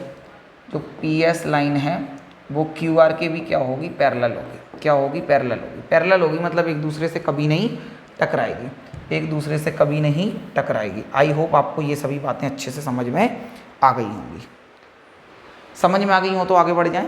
ये इंपॉर्टेंट बातें, सबसे मोस्ट इंपॉर्टेंट बातें, इनकी अगर ये हमें याद नहीं है तो अगर हमें इनमें से कुछ याद नहीं है तो हम आगे क्वेश्चन करने की स्थिति में नहीं है। समझ में नहीं आओ एक बार और वीडियो आप रिवाइज कर लीजिए। अरे आप तो हमें डांस करवा सकते हैं मेरे भाई, आप हमें क्या करवा सकते हैं? डांस करवा सकते हैं। अब आ जाते हैं एक्सरसाइज पर। अगर ये सारी बातें आपने सीख रखी हैं तो कोई परेशानी है ही नहीं। वीडियो को 3 बार देखिए, 50 बार देखिए, आपके हाथ में है, आपका फ़ोन है। देखिए भाई, अब आगे बढ़ जाते हैं हम, और हमारे सामने कहाँ गया पेन? ठीक है, अब हमारे सामने ये जो शेप है, इस शेप को देखते हुए हमें इन सभी के जवाब देना है, आंसर्स करना है। क्या है देखिए, क्वेश्चन को मैं रीड कर रहा हूँ। क्या है कि given a parallelogram A B C D, कि ये हमें ए बी सी डी एक पैरेललोग्राम दे रखा है, ठीक है। Complete each statement along with the definition और प्रॉपर्टी, कि आपको जो दे रखा है ना, आपको ये जो दे रखा है इसको आपको सॉल्व करना है और ये बताना है कि ये किस वजह से है। सॉल्व करना है, आंसर देना है और रीज़न बताना है कि किस वजह से आपने ये आंसर दिया है। भाई अगर ये पैरेललोग्राम है, अल्टीमेटली अभी जितनी भी बातें मैंने आपको समझाई हैं ना मेरे भाई, अभी जितनी भी बातें मैंने आपको समझाई हैं उन्हीं बातों को ये पूछना चाह रहे हैं कि वो बातें आपने ठीक से समझी हैं या नहीं समझी। देखिए भाई, अगर ये पैरेललोग्राम है तो पैरेललोग्राम की प्रॉपर्टीज़ तो इसमें अप्लाई होंगी। सर हम कैसे समझेंगे ये पैरेललोग्राम है? अरे लिखा है मेरे भाई, लिखा होगा कि ये पैरेललोग्राम है या नहीं है, और जब तक लिखा नहीं होगा आपको पैरेललोग्राम मानना भी नहीं है। सर पैरेललोग्राम लिखा है, ठीक है। सर क्या लिखा है? A D. क्या लिखा है मेरे भाई? A D. तो मुझे बताओ भाई ए डी कहाँ है? सर ए से लेकर डी तक ये है, ए से लेकर डी तक ये है हमारी ए। बोलो हाँ है ना? यही तो है, ये ए डी सर ये है। तो ये बराबर इक्वल का साइन लग रहा है, इक्वल है। तो मुझे बताओ भाई ये वाली साइड इसके इक्वल होती है, हमने देखा था। ये वाली साइड हमारे उसके इक्वल होती है, तो हमने देख रखा था ना कि अपोजिट साइड बराबर होती है। ये वाली साइड इसके बराबर होती है। सर हमें याद नहीं आ रहा, सर हमें याद नहीं आ रहा है। कोई बात नहीं भाई, याद नहीं आ रहा है, अभी याद दिला रहा हूँ आपको, अभी याद दिला रहा हूँ। ये हमने देखा था ना कि ये वाली साइड इसके बराबर है, ये वाली साइड इसके बराबर है। पी एस बराबर आर क्यू, पी एस बराबर आर क्यू, या क्यू आर बराबर पी एस, ये एक ही बात है। मतलब अपोजिट साइड कैसी होती हैं मेरे भाई? बराबर होती हैं। अपोजिट साइड कैसी होती हैं भाई? बराबर होती हैं। तो इस ए डी के बराबर, इस ए डी के बराबर भाई क्या होंगी? ए डी के बराबर होगी सर बी सी। क्या होगी सर? B C. तो मैंने यहाँ पर रीज़न क्या, वो आंसर क्या लिख दिया है? B C. क्या लिख दिया है? B C. अच्छा, रीज़न में क्या लिखेंगे कि अपोजिट साइड से are equal, opposite sides are, opposite sides are equal in parallelogram. भाई पैरेलल का साइन ये था, पैरेललोग्राम को शॉर्ट में मैं ऐसे भी लिख सकता हूँ, पैरेललोग्राम को शॉर्ट में ऐसे भी लिख सकता हूँ। तो ए डी बराबर बी सी होगा, और रीज़न दे दिया क्यों होगा? क्योंकि अपोजिट साइड बराबर होती हैं, अपोजिट साइड बराबर होती हैं, ठीक है भाई। सर ये एंगल डी सी बी, क्या लिखा है? Angle D C B.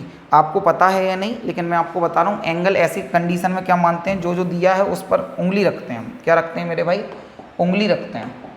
देख क्या क्या बोला उन्होंने? D C B, D C B. तो भाई ये जो बीच में रहता है ना, बीच में जो भी रहता है एंगल उस पर बनता है, बीच में जो भी रहता है एंगल उस पर बनता है। तो सर डी सी बी लिख रहा है, तो डी सी बी, तो सर एंगल यहाँ बनेगा, एंगल यहाँ बनेगा, जो भी बीच में लिखा होता है एंगल उस पर बनता है, तो DCB। तो मुझे बताओ भाई ये वाला एंगल के आगे क्या लिख रहा है, इक्वल लिख रहा है, क्या लिख रहा है, इक्वल। तो हमें पता है इसके सामने वाला इसके बराबर होगा सर, इसके सामने वाला ये वाला बराबर होगा। जब इसका नाम है DCB तो इसका नाम क्या होगा, तो सर इसका नाम बीच में लाना है, तो इसका नाम होगा DAB, क्योंकि जिस पर एंगल बनता है वो बीच में आता है। तो सर ये बीच में एंगल बन रहा था, C बीच में आ गया, लेकिन इस बार बीच में क्या आना चाहिए सर, बीच में A आना चाहिए। बीच में क्या आना चाहिए, A आना चाहिए, हमने A लिख दिया। इसके दोनों तरफ क्या है, A के इधर है D, तो D लिख दिया, और इधर क्या है B, तो हमने क्या लिख दिया B। और एंगल का साइन तो लगाना ही है, मतलब क्या होगा, angle DAB, angle DAB। Reason क्या लिखोगे आप, रीज़न क्या लिखोगे भाई, इसका रीज़न लिखोगे opposite angles are equal in parallelogram, opposite angles are equal in parallelogram, कि अपोजिट एंगल बराबर होते हैं, इस वजह से हमने इसे लिखा। अपोजिट एंगल बराबर होते हैं इसलिए हमने इसे लिखा। किसी को कोई परेशानी हो तो बोल दो भाई, किसी को कोई भी परेशानी हो तो बोल दीजिए भाई, मैं पानी पी लूँ। पानी भी नहीं है भाई, पानी भी नहीं है, माफ़ कीजिएगा।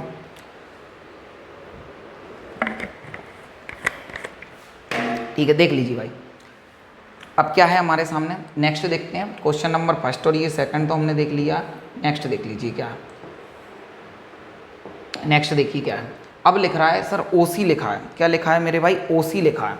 तो OC कहाँ है सर, OC ये है, O से लेकर C तक, O से लेकर C तक। मैं कलर अलग कर दूं जिससे आपको थोड़ा अच्छे समझ में आए। सर OC वाली लाइन तो ये है, OC वाली लाइन सर ये है, तो ये लाइन किसके बराबर होगी सर, हमें याद है ये पूरा डायगोनल जिस पॉइंट पर ये कटा है यहाँ से बाइसेक्ट हुआ है, मतलब ये वाला हिस्सा इस हिस्से के बराबर है, क्योंकि ये तो हमें याद रखना पड़ेगा ना कि पैरेललोग्राम में डायगोनल एक दूसरे को बाइसेक्ट करते हैं, पैरेललोग्राम में डायगोनल एक दूसरे को बाइसेक्ट करते हैं। तो सर ये वाला हिस्सा इसके बराबर होगा। सर इसका नाम क्या है, OC है, तो इसका नाम क्या होगा, OA होगा।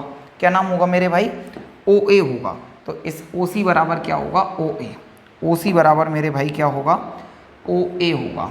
अच्छा रीज़न क्या लिखोगे आप, रीज़न पूछा है ना उन्होंने, तो आप रीज़न क्या लिखोगे, रीज़न आप लिख दोगे कि डायगोनल बाइसेक्ट ईच अदर। क्या लिखोगे, डायगोनल बाइसेक्ट ईच अदर, कि डायगोनल एक दूसरे को बाइसेक्ट करते हैं, डायगोनल एक दूसरे को बाइसेक्ट करते हैं। अच्छा याद रखिए जो मैंने आपको बताया था ना, परपेंडिकुलर बाइसेक्ट नहीं है ये, परपेंडिकुलर बाइसेक्ट था हमारे स्क्वायर में। किस में था मेरे भाई, स्क्वायर में। तो स्क्वायर में था वो परपेंडिकुलर, क्योंकि यहाँ पर 90 डिग्री का एंगल थोड़ी ना बन रहा है, पैरेललोग्राम में 90 डिग्री का एंगल नहीं बन रहा है, पैरेललोग्राम में 90 डिग्री का एंगल नहीं बन रहा है, इसलिए केवल बाइसेक्ट ईच अदर लिखेंगे। तो ये इसका जवाब दे दिया। आगे क्या लिखा है भाई, एंगल DAB, एंगल DAB। ये M क्यों लिखा है उसमें कंफ्यूज मत होइए, वो बता दूंगा आपको कभी टाइम मिलेगा, तो उसकी ज़रूरत कुछ नहीं है, आप तो केवल इतना समझिए ये लिखा है DAB। क्या लिखा है, DAB, DAB कि सर ये वाला एंगल DAB, ये वाला एंगल किसके बराबर है। इसका मतलब तो यही है ना मेरे भाई। मुझे ऐसा क्यों लग रहा है कि इस क्वेश्चन में कुछ गलत है, क्वेश्चन गलत लिखा है भाई, मुझे ऐसा लग रहा है। ठीक है, अगर यही लिखा है तो ये वाला इसके बराबर होगा, और M इन्होंने लगाया तो हम लगा देंगे, M का मतलब क्या होता है समझ लेंगे कभी, लेकिन एंगल का साइन लगाएंगे आप, इसका नाम क्या होगा, DCB। क्या हो जाएगा, DCB। लेकिन मुझे कुछ लग रहा है कि ये क्वेश्चन ना कुछ ऐसा नहीं है, कुछ और है। अगर ये है तो ये कर ही लेंगे आप, ये है तो ये हम कर ही लेंगे। मुझे बुक आपकी कहाँ दिखेगी, माफ़ करिएगा भाई, अगर ये क्वेश्चन ना हो तो हम इसका कुछ और देखेंगे। मैं आगे बढ़ जाऊँ, आगे बढ़ रहा हूँ फ़िलहाल, तो पता नहीं उस क्वेश्चन में क्या था भाई, मैं बताऊँ ना आपको क्या था एक्चुअल में। CDA है ना, मुझे याद आ गया, CDA। देखिए भाई क्या है एक्चुअल में इसका क्वेश्चन ना, मैं इसे काट रहा हूँ, मैं इस क्वेश्चन को काट रहा हूँ। क्वेश्चन एक्चुअल में ये है, एंगल DAB प्लस DAB और प्लस क्या है, M एंगल CDA। मुझे समझ में आ गया भाई, क्वेश्चन तो हमारा ये है, जो आपके सामने जो क्वेश्चन लिखा है ना मैंने, क्वेश्चन तो मेरे भाई यही है। ठीक है, इसका मतलब क्या है सर, DAB कहाँ बन रहा है, ए पर बन रहा है। एंगल कहाँ बनना चाहिए मेरे भाई, ए पर बन रहा है। सर ये वाले एंगल की बात चल रही है। किस एंगल की बात चल रही है मेरे भाई, ये वाले एंगल की बात चल रही है। ठीक है सर, एक और बन रहा है सी डी ए। कौन सा बन रहा है, सी डी ए। तो सी डी ए, तो सर डी पर बनेगा, मतलब ये वाला बीच में जो नाम आता है उस पर बनता है, तो डी बन रहा है ये। सर इन दोनों में प्लस हो रहा है, क्या हो रहा है, प्लस हो रहा है। आपकी बुक में यही वाला क्वेश्चन है, बुक में यही वाला क्वेश्चन होगा, जहाँ तक मैं रिकॉल कर पा रहा हूँ भाई क्वेश्चन यही वाला होगा। तो C D A, angle C D A, तो सी डी ए हमारा ये वाला है, ये वाला। तो सर इन दोनों का प्लस हो रहा है, क्या साइन लगा है, प्लस लगा है। तो सर हमने ये देखा है कि इन दोनों का सम 180 आएगा। सर ये तो आपने बताया ही नहीं, बताया है, अभी आपको याद आएगा, अभी आपको याद आएगा भाई। मुझे बताओ क्या हमने ये सीख रखा है कि दोनों पैरेलल लाइन हो, बिल्कुल सीख रखा है सर। पैरेलल लाइन से कोई ट्रांसवर्सल जाए, बिल्कुल ठीक है सर। पैरेलल लाइन से जाने के बाद उनके अगर सेम साइड में एंगल बनेंगे, दोनों के दोनों अंदर एंगल बने हैं लेकिन ट्रांसवर्सल के सेम साइड में, ट्रांसवर्सल के सेम साइड में, तो मुझे बताइए भाई इन्हें हमने को इंटीरियर एंगल कहा था या नहीं कहा था, को इंटीरियर एंगल कहा था या नहीं कहा था, को इंटीरियर एंगल कहा था इन्हें, बिल्कुल सर। अभी अभी समझाया था आपको पिछली स्लाइडों पर। अगर मैं इसे ऐसे रफ कर दूं, इसे रफ कर दूं, तो मुझे बताओ भाई ये पैरेलल लाइन तो ये अभी भी है, ये वाली लाइनें आपस में पैरेलल तो अभी भी है ना, आप बोलेंगे बिल्कुल ठीक है। तो भाई अगर ये लाइनें पैरेलल हैं तो ये इस वाली लाइन को ट्रांसवर्सल मान लिया जाएगा, इस वाली लाइन को ट्रांसवर्सल मान लिया जाएगा। तो ये वही एंगल तो हैं, ये दोनों वही एंगल तो हो गए जिनका सम कितना आता था, 180 आता था। कितना आता था मेरे भाई, 180 आता था। सर इनका नाम क्या दिया था, दोनों ही अंदर बन रहे हैं, दोनों ही एंगल कहाँ बन रहे हैं, अंदर की तरफ बन रहे हैं। तो सर हमने इन्हें को इंटीरियर एंगल दिया था नाम, इन्हें एंगल का नाम क्या दिया था, को इंटीरियर दिया था। तो सर इनका सम 180 आएगा। पहली बात तो आंसर क्या होगा, 180 डिग्री। रीजन क्या लिख देंगे, को इंटीरियर एंगल। रीजन क्या लिख देंगे, को इंटीरियर एंगल। क्या लिख देंगे, इसीलिए आपको वो एंगल समझाए थे, को इंटीरियर एंगल। ठीक है भाई। अच्छा, कई सारे टीचर्स या आपको गाइड में ऐसा भी लिखा मिल सकता है कि सम ऑफ एडजेसेंट एंगल। मैं बोल रहा हूँ, वो लिखा नहीं रहा हूँ, उसका मतलब समझा रहा हूँ जिससे कन्फ्यूजन ना हो। ऐसा लिखा मिल सकता है कि सम ऑफ, माफ करिएगा, sum of adjacent angles of a parallelogram is 180 degree, कि पैरेललोग्राम के किसी दो एडजेसेंट एंगल का सम भी 180 डिग्री होता है। उसका मतलब क्या है भाई, उसका मतलब भी केवल यही है कि ये जो दोनों एंगल थे ना, ये वाला और ये वाला तो अपोजिट एंगल है, लेकिन ये और ये आपस में एडजेसेंट एंगल कहलाएंगे। एक्चुअल में एडजेसेंट एंगल का सम केवल और केवल पैरेललोग्राम में 180 डिग्री होता है। इस कारण से आप तो ना बहुत कंफ्यूजन हो रहा है आपको, जो एक्चुअल में उसमें बड़ी लाइन लिखवाना पड़ता है कि sum of two adjacent angles of a parallelogram is 180 degree. यहाँ पर को इंटीरियर एंगल लिखकर काम चल गया, केवल इसलिए किया है मैंने, और इसके अलावा और कोई दूसरा कारण नहीं है। आप फिलहाल में इसे समझ लीजिए, एडजेसेंट वाला कॉन्सेप्ट फिर कभी समझ लेंगे, इससे पूरा काम हमारा चलने वाला है, इससे पूरा काम हमारा चलने वाला है। बताऊंगा आगे इसी एक्सरसाइज में, बताऊं मतलब इसी चैप्टर में आपको बता दूंगा एडजेसेंट वाला भी क्या है, लेकिन अभी फिलहाल उसमें समय बर्बाद करने की कोई ज़रूरत नहीं। वैसे भी हमारी वीडियो काफ़ी लंबी जाने वाली है, आपको इतना समझ में आ गया होगा भाई। ये जो पांचवा लिख रहा है ना, ये पांचवा एक्चुअल में कुछ था नहीं, जो हमारे टाइपिस्ट भाई हैं ना जिन्होंने टाइप किया था, उन्होंने इसको अलग क्वेश्चन समझ लिया, उससे अलग समझ लिया, इनका प्लस करने पर था क्वेश्चन, उन्होंने इसे बदल दिया भाई। अब हमारे सामने क्या है, अब हमारे सामने क्या है, अच्छा ये क्वेश्चन वही रह गया क्या,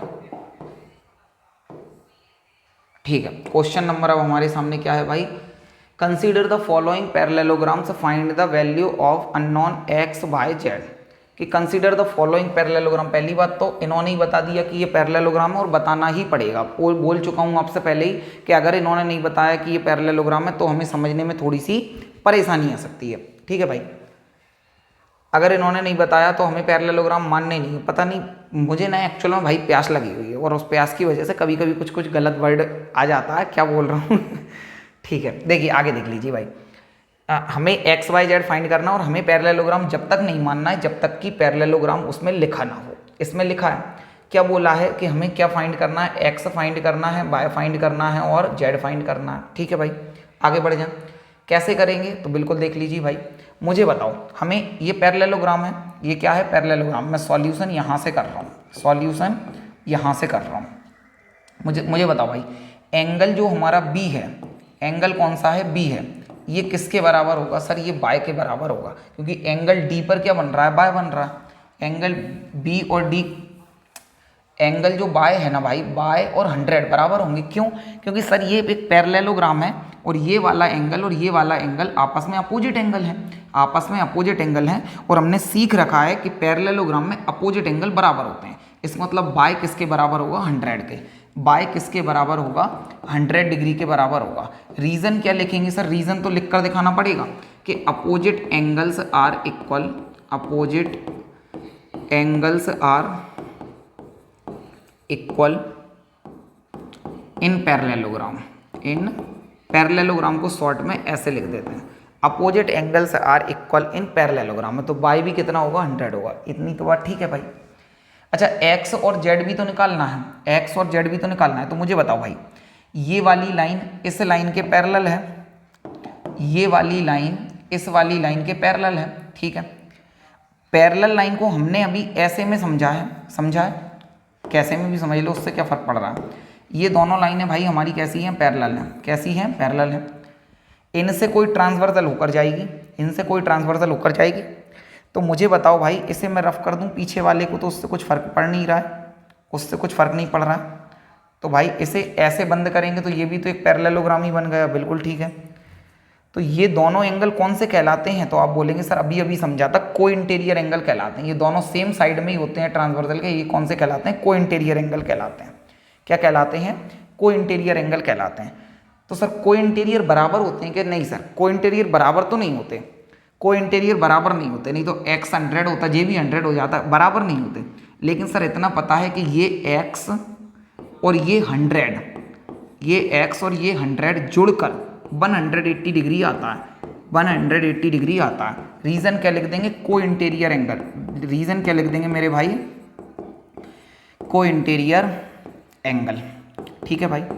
रीज़न क्या लिखा है? इन दोनों का सम 180 आएगा। अरे भाई ये 100 है तो ये 80 हो जाएगा, वैसे ही समझ में आ रहा है, लेकिन यहाँ पर करके दिखाना पड़ेगा हमें कि सर ये x और 100 को ऐड करने पर 180 आएगा।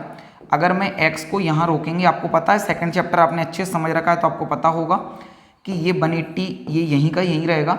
हमें इसमें वेरिएबल को अलग करना होता है और कांस्टेंट को अलग करना होता है, मतलब ABCD वाले लेटर को अलग करना होता है। तो x यहाँ है, 180 यहीं है, 100 इधर प्लस का है, तो इधर लाने पर काय का होगा? माइनस का होगा। काय का होगा मेरे भाई? माइनस का। सर इधर क्यों लाएं? क्योंकि वैल्यू हम जब तक फाइंड नहीं कर पाएंगे जब तक इस x को अकेला ना छोड़ दें। अब 180 में से 100 जाएगा तो मेरे भाई कितना बचेगा? कितना बचेगा मेरे भाई? 80 बचेगा, 80 बचेगा। सर x भी कितना आ गया? 80 डिग्री। x भी कितना आ गया? 80 डिग्री। किसी को कोई परेशानी है क्या भाई? सर अगर x 80 आया ना तो z भी 80 आएगा, क्योंकि ये दोनों तो एक दूसरे के अपोजिट हैं। ये दोनों एक दूसरे के कैसे हैं मेरे भाई? अपोजिट हैं। किसी को कोई परेशानी है क्या? तो सर z इक्वल टू भी कितना हो जाएगा? z इक्वल टू तो x है ही। क्यों? क्योंकि ये भी कैसे हैं? अपोजिट एंगल हैं। ये भी कैसे हैं मेरे भाई? Opposite angles of parallelogram are equal. ऊपर वाली लाइन और ये वाली सेम भी लिख सकते हो, वो तो मुझसे बदल गई है तो मैंने बदल कर लिख दिया। पैरेललोग्राम्स आर इक्वल, ऐसा नहीं है कि उसे और इसे बदलना है, बात तो वही है। ये वाली लाइन आप बिल्कुल सेम लिख सकते हो। अब मुझसे बदली हो गई है तो वो गलत नहीं है, ये भी गलत नहीं है, लेकिन आपको लगे कि सर हर बार लाइन बदल रहे हैं, ऐसा कुछ नहीं है भाई। जेड की वैल्यू कितनी है? जेड और एक्स बराबर हैं। बराबर क्यों है? तो हमने रीज़न दे दिया है, रीज़न हमने दे दिया है, रीज़न हमने दे दिया है opposite angles of parallelograms are equal, कि अपोजिट एंगल इक्वल होते हैं, इसलिए इन दोनों को बराबर बताया है। और x की वैल्यू तो 80 अभी अभी आई थी, तो z की वैल्यू भी कितनी हो जाएगी? 80। फाइनली हमने फाइंड कर दिया है x को भी, y को भी और z को भी। x को, y को, z को हमने क्या कर दिया मेरे भाई? फाइंड कर दिया। स्क्रीनशॉट ले लीजिए आप, स्क्रीनशॉट ले लीजिए। आगे बढ़ जाएं, अब आगे बढ़ जाएं भाई। सेम क्वेश्चन है, मतलब हेडिंग तो सेम है, उसी का सेकंड है, उसी का क्या है मेरे भाई? सेकंड है। मुझे लगता है भाई सेकंड क्वेश्चन कंप्लीट कराने के बाद वीडियो का दूसरा पार्ट तैयार करना पड़ेगा। वीडियो भी काफ़ी 1.5 घंटे के आसपास की वीडियो बन गई होगी, जहाँ तक मैं समझ पा रहा हूँ, या थोड़ी बहुत ही कम होगी उसमें। और इसमें वीडियो भी काफ़ी बड़ी बन जाएगी और मुझे प्यास भी लगी हुई है, तो मैं पानी पीने के लिए थोड़ा सा रेस्ट लूँगा। इसके बाद सेकंड पार्ट में हम बाकी चीज़ें और देख लेंगे इस एक्सरसाइज से रिलेटेड, क्योंकि इसका इंट्रोडक्शन भी आपको समझाना बहुत इंपॉर्टेंट था।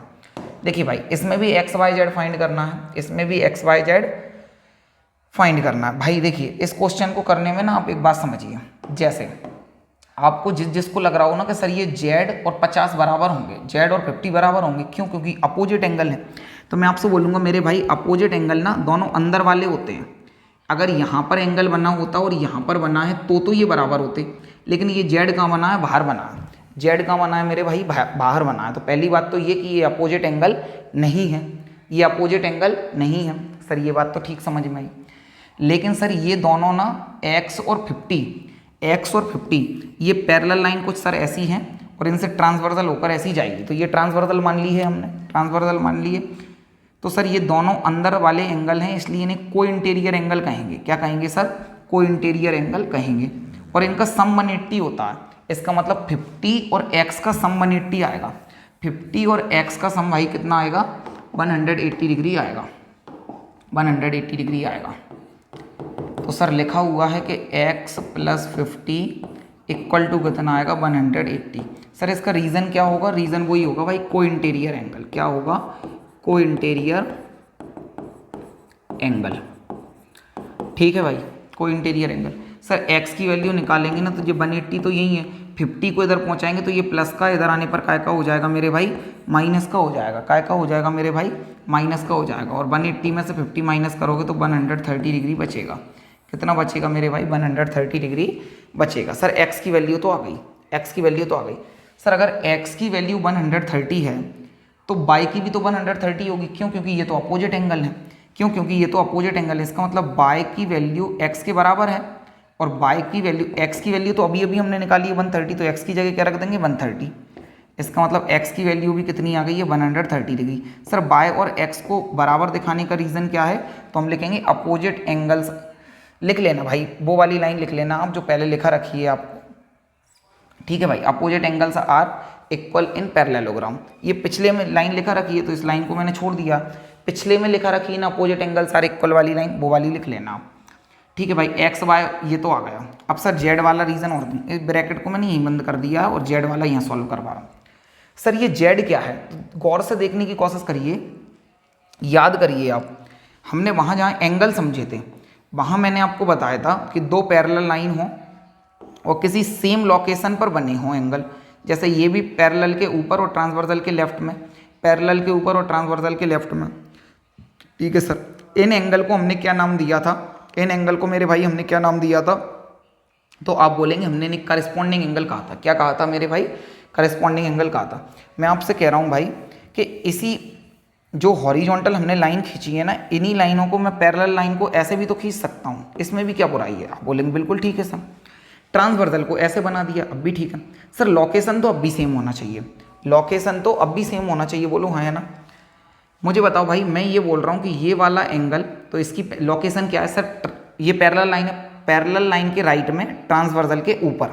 तो पैरेलल लाइन के राइट में और ट्रांसवर्सल के ऊपर सर ये वाला एंगल बनेगा, ये वाला एंगल बनेगा। ये वाले एंगल सर आपस में बराबर होंगे क्योंकि ये करस्पॉन्डिंग एंगल है, क्योंकि ये करस्पॉन्डिंग एंगल है। तो भाई ये भी तो वही वाला हो गया ना। इधर से अगर मैं रफ कर दूं, ये वाले में क्या कर दूं भाई? रफ कर दूं तो आप यहाँ पर देखिए ये दोनों लाइनें भी तो पैरेलल हैं, ये दोनों लाइनें भी मेरे भाई कैसी हैं? तो आप बोलेंगे सर ये दोनों लाइनें भी पैरेलल हैं। कैसी हैं? पैरेलल हैं। और ये वाली अब हमारी ट्रांसवर्सल जा रही है, ये वाली हमारी कैसी जा रही है? ट्रांसवर्सल जा रही है। तो सर इसकी भी लोकेशन देखिए एग्जैक्ट सेम है कि पैरेलल लाइन के राइट में ट्रांसवर्सल के ऊपर ये एंगल बना है एक्स, बिल्कुल ठीक है। तो ये भी सर ट्रांसवर्सल के ऊपर और पैरेलल के राइट में, लोकेशन सेम होना चाहिए, वही तो करस्पॉन्डिंग एंगल था। सर ये पैरेलल के राइट में ट्रांसवर्सल के ऊपर, तो ये भी पैरेलल के राइट में और ट्रांसवर्सल के ऊपर, मतलब जो एक्स और जेड का रिलेशन है वो करस्पॉन्डिंग एंगल का है। कैसा है मेरे भाई? करस्पॉन्डिंग एंगल का है।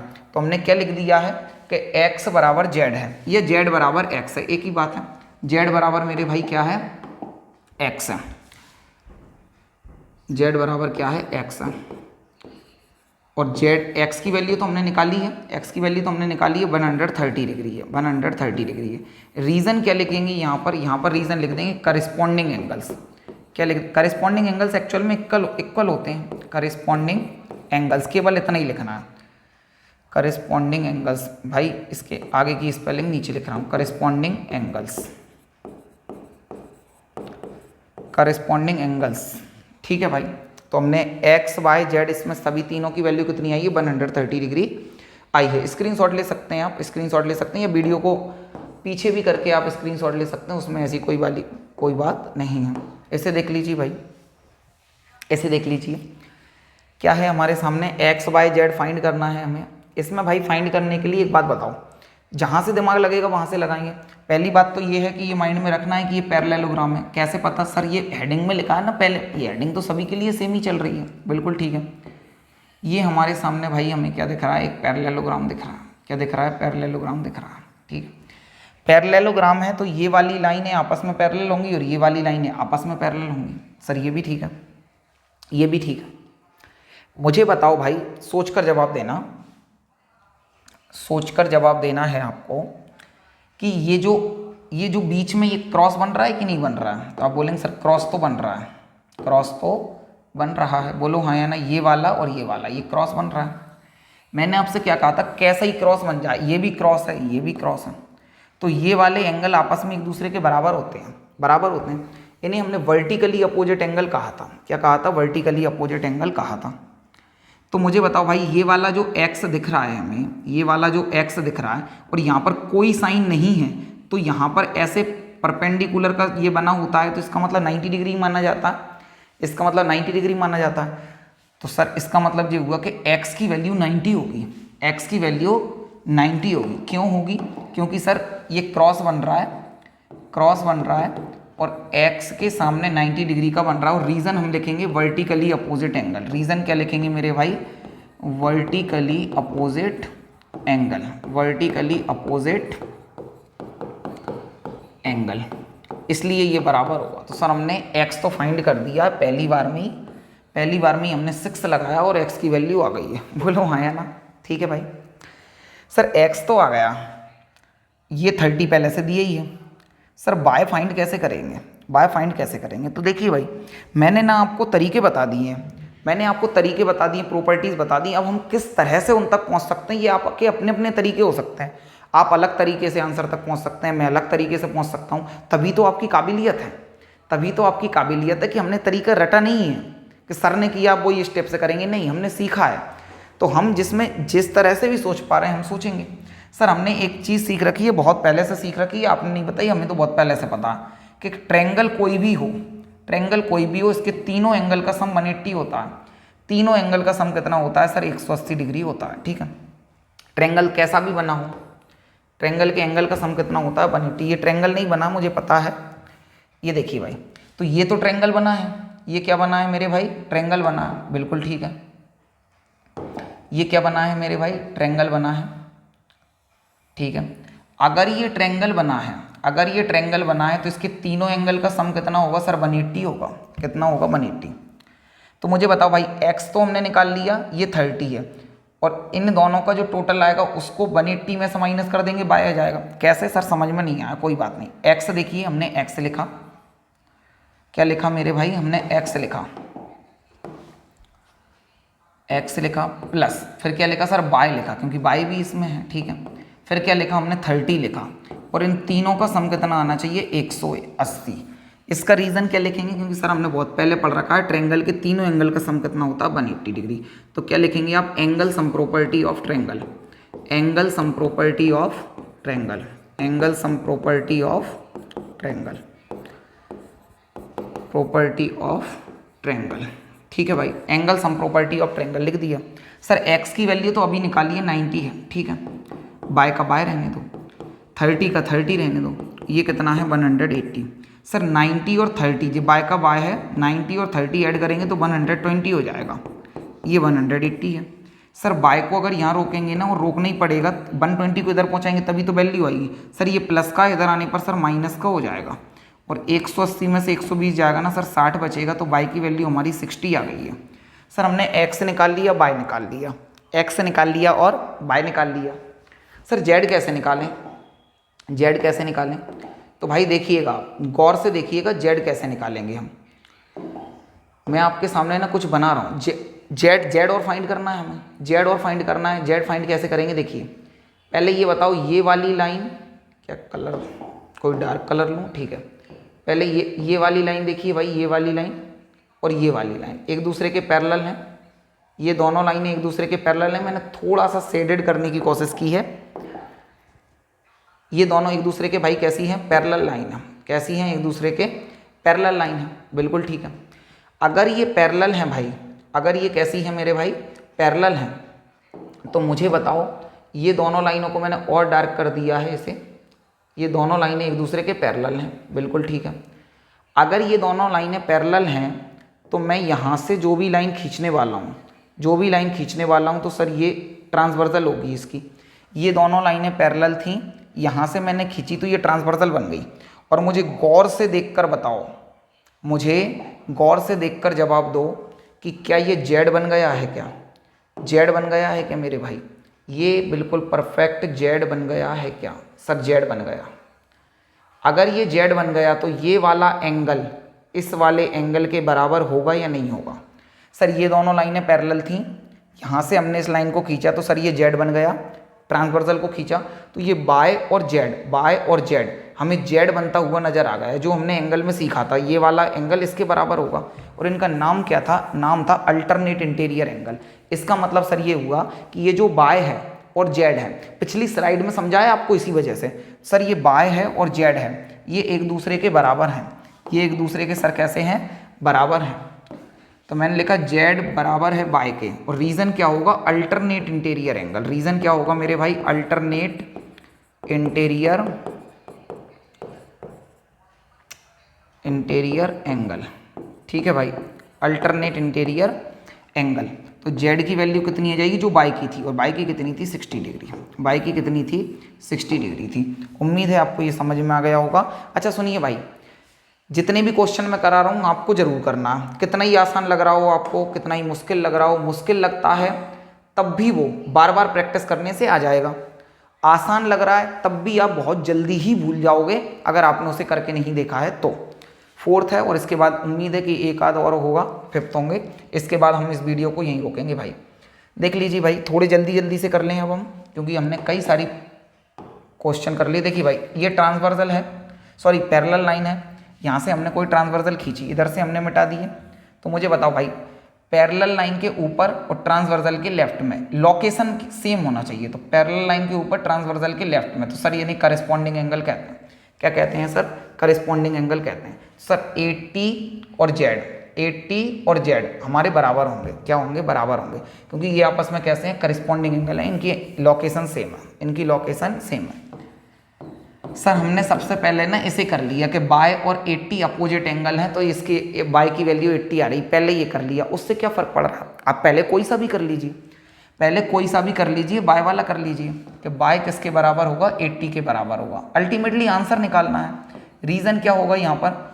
Opposite angles are equal in parallelogram. Opposite angles are equal in parallelogram. ये लाइन आप लिख लेंगे, मैं पिछले फर्स्ट वाले क्वेश्चन में इस लाइन को लिखा चुका हूँ। सर बाय की वैल्यू 80 तो आ गई, बाय की वैल्यू 80 तो आ गई, पहली बार में ही आ गई। सर जेड की वैल्यू भी 80 आ गई, क्योंकि ये करस्पॉन्डिंग एंगल है। जेड की वैल्यू भी 80 आ गई, क्योंकि ये करस्पॉन्डिंग एंगल है। तो हमने क्या लिखा? जेड इक्वल टू भी 80, जेड इक्वल टू भी 80। और यहाँ पर रीज़न क्या लिख दिया मेरे भाई? यहाँ पर रीज़न क्या लिख दिया? रीज़न अलग अलग होंगे दोनों के। ये अपोजिट एंगल थे, और जबकि ये क्या है? करस्पॉन्डिंग एंगल है। क्या है मेरे भाई? करस्पॉन्डिंग एंगल है। Corresponding angles, corresponding angle are equal. तो भाई हमने बाय और जेड, हमने दोनों की वैल्यू निकाली। सर एस एक्स की और निकाल दो। तो मेरे भाई ये दोनों लाइन पैरेलल हैं, ट्रांसवर्सल ने काटा, तो ये दोनों अंदर की तरफ हैं, दोनों अंदर की तरफ हैं। लोकेशन नहीं है इनकी। सर दोनों अंदर की तरफ होते हैं ना, तो इनका सम 180 डिग्री आता। सम कितना आता है? 180 डिग्री आता। और सर सम 180 डिग्री आता है तो इन्हें को इंटीरियर एंगल कहते हैं। क्या कहते हैं? को इंटीरियर। तो एक्स और x प्लस 80, x प्लस 80, इनका सर सम 180 डिग्री आएगा। रीज़न क्या लिखेंगे हम यहाँ पर? रीज़न क्या लिखेंगे? को इंटीरियर एंगल। रीज़न क्या लिखेंगे? को इंटीरियर एंगल। बार बार बोल रहा हूँ, को इंटीरियर एंगल बराबर नहीं होते, को इंटीरियर एंगल बराबर नहीं होते, बल्कि इनका सम कितना होता है? 180 डिग्री होता है। सर x की वैल्यू निकालेंगे ना, तो ये 180, ये 80 इधर आएगा तो माइनस का होगा, और 180 में से 80 माइनस करोगे सर 100 बचेगा। कितना बचेगा? 100।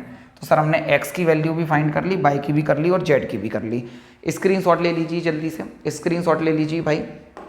लास्ट क्वेश्चन होगा वो हमारे सामने, उम्मीद करता हूँ ये लास्ट ही होगा। इसका तो लास्ट ही है। इसके बाद हम थोड़ा सा विराम लेंगे, फिर अगली वीडियो आपको दूसरे पार्ट में देंगे, क्योंकि वीडियो काफ़ी लंबी बन गई है भाई। एक्स चाहिए, वाई चाहिए, जेड चाहिए, समझ लीजिए क्या है, थोड़ा गौर से देखिएगा। मैं ये पूछ रहा हूँ ये एक्स ये पूरे पर है क्या? सर पूरे पर तो नहीं है, पूरे पर नहीं है, ठीक है। सर ये दोनों लाइनें पैरेलल हैं क्या? जी हाँ सर, बिल्कुल ये दोनों लाइनें कैसी हैं? पैरेलल हैं। दोनों लाइनें कैसी हैं भाई? पैरेलल है। ये वाली लाइन इस लाइन के पैरेलल है, ठीक है। सर इससे अगर मैंने कोई तिरछी लाइन खींची है तो इसे हम क्या कहेंगे? सर इसे हम कहेंगे ट्रांसवर्सल। क्या कहेंगे? ट्रांसवर्सल। तो मुझे इतना बताओ भाई, ये जेड तो नीचे वाले के लिए है, जेड नीचे वाले के लिए। सर ये जेड बनता नजर आ रहा है, पहली बात तो ये है। सर ये क्या बनता नजर आ रहा है? हमें जेड बनता नजर आ रहा है। तो भाई जेड उल्टा भी बनेगा तब भी चलता है वो तो ये वाला एंगल इसके बराबर होगा सर। तो एक्स बराबर होगा जेड के, एक्स बराबर होगा जेड की। लेकिन एक्स की वैल्यू तो पता हो या जेड की वैल्यू पता हो? सर बात तो सही है, मतलब एक्स या जेड में से जिसकी भी वैल्यू हमें पता चल जाएगी वो दोनों बराबर होंगी, लेकिन दोनों में से एक तो पता हो ना मेरे भाई। जेड पता होगा तो बोल देंगे एक्स भी इतना ही है, एक्स पता होगा तो बोल देंगे जेड भी इतना ही है। अभी तो इतना पता चल रहा है कि एक्स और जेड बराबर है, लेकिन सर कितने हैं पता नहीं। ठीक है सर, और कुछ ढूंढने की कोशिश करते हैं। सर ये दिख रहा है कि बाय 112 के बराबर है, क्यों? क्योंकि ये अपोजिट एंगल है। तो ये तो सर हम एक बार में बता सकते हैं कि ये इसके बराबर है। क्यों बता सकते हैं एक बार में? एक बार में क्यों बता सकते हैं कि बाय की वैल्यू है 112 और रीज़न क्या है? सर अपोजिट एंगल है ये। रीज़न क्या है? अपोजिट एंगल है। ये लाइन आप लिख लेंगे, opposite angles are equal in parallelogram. ठीक है भाई। तो बाय की वैल्यू सर हमने पहली बार में ही 6 लगा दिया, पहली बार में ही हमने बाई की वैल्यू तो फाइंड कर डाली। बोलो हाँ या ना? ठीक है सर, अच्छा लगा। अब मुझे बताइए भाई, और देखते हैं और क्या है। मुझे एक बात का जवाब देना, अच्छे से इस बात का जवाब देना कि जैसे हमने एक पैरेललोग्राम बनाया तो ये दोनों तो एक दूसरे के बराबर होते हैं, ये दोनों, लेकिन इन दोनों का रिलेशन कैसा रहता है? सर हमने कई बार कर लिया, ये को इंटीरियर एंगल होते हैं, को इंटीरियर एंगल होते हैं। बिल्कुल ठीक है सर, को इंटीरियर एंगल बराबर होते हैं कि नहीं? सर को इंटीरियर बराबर नहीं होते, लेकिन इनका सम 180 डिग्री होता है, सम 180 डिग्री होता है। आपसे एक बात पूछ रहा हूँ, यहाँ पर मानकर चलिए ये टोटल 100 डिग्री का है और यहाँ पर 80 डिग्री का है, तभी तो इन दोनों का टोटल 180 आएगा। मैंने यहाँ से कोई लाइन खींच दी तो ये अभी भी ये छोटा वाला, ये ऊपर वाला भी 100 है क्या? ऊपर वाला भी 100 है क्या? सर ऊपर वाला 100 नहीं है, ये पूरा मिलकर 100 है, पूरा मिलकर 100 है। बिल्कुल ठीक है, पूरा मिलकर 100 है, इस बात पर ध्यान देना। मैं आपको समझाना ये चाह रहा हूं मेरे भाई कि 112 और इस पॉइंट पर जो हमारा एंगल बनेगा ना, इस पॉइंट पर जो हमारा एंगल बनेगा 112 और इस पॉइंट पर जो बड़ा वाला एंगल बनने वाला है, जिसे मैंने येलो कलर से मैंने खींच रखा है, इन दोनों का सम 112 होगा। इन दोनों का सम 180 डिग्री होगा। बोलो हाँ या ना? अरे मेरे भाई मैं ये बोल रहा हूँ कि ये 112 और ये पूरा मिलकर, और पूरा क्या है? ऊपर वाला अकेला तो 40 है, ऊपर वाला अकेला 40 है, नीचे वाला अकेला जेड है, नीचे वाला अकेला जेड है, नीचे वाला अकेला मेरे भाई क्या है? जेड है। ध्यान से सुनो, मैं ये कह रहा हूँ भाई कि अकेला ये वाला पूरा एंगल होगा और ये वाला पूरा एंगल होगा, तो मिलकर ये को इंटीरियर एंगल होंगे, मिलकर होंगे। लेकिन मैं इस एंगल की बात करूं तो ये वाला एंगल अकेला 40 है क्या? नहीं। अकेला जेड है क्या? नहीं। बल्कि अगर मुझे इस एंगल की, पूरे एंगल की बात करना है तो मुझे लिखना पड़ेगा मेरे भाई 40 प्लस जेड। मुझे क्या लिखना पड़ेगा? 40 प्लस जेड। जब मैंने 40 और जेड लिखा ना, तब जाके अकेला ये एंगल लिखा हुआ है जिसे मैंने ग्रीन कलर से बना रखा है, जिसे मैंने ये जो ग्रीन कलर से भाई बना रखा है ना, ये वाला एंगल तब माना जाएगा जब मैं 40 और जेड दोनों को लिख दूं। और ये दो दिख रहे हैं, लेकिन एंगल तो अकेला ही है, एंगल तो अकेला दोनों से मिलकर बन रहा है ना मेरे भाई, दोनों से मिलकर बन रहा है। बिल्कुल सर, ठीक है सर। ये एंगल एक लिखा हुआ है, अभी ये एंगल केवल एक लिखा है हमने, हमें पता है, वो वाले दो दिख रहे हैं लेकिन लिखा तो एक है। इसमें 112 ऐड करेंगे, इसमें कितना ऐड करेंगे? 112 ऐड करेंगे। माफ़ करिएगा भाई, एक मिनट में कॉल पर बात कर लूँ। हाँ भाई, क्लास ले रहा हूँ।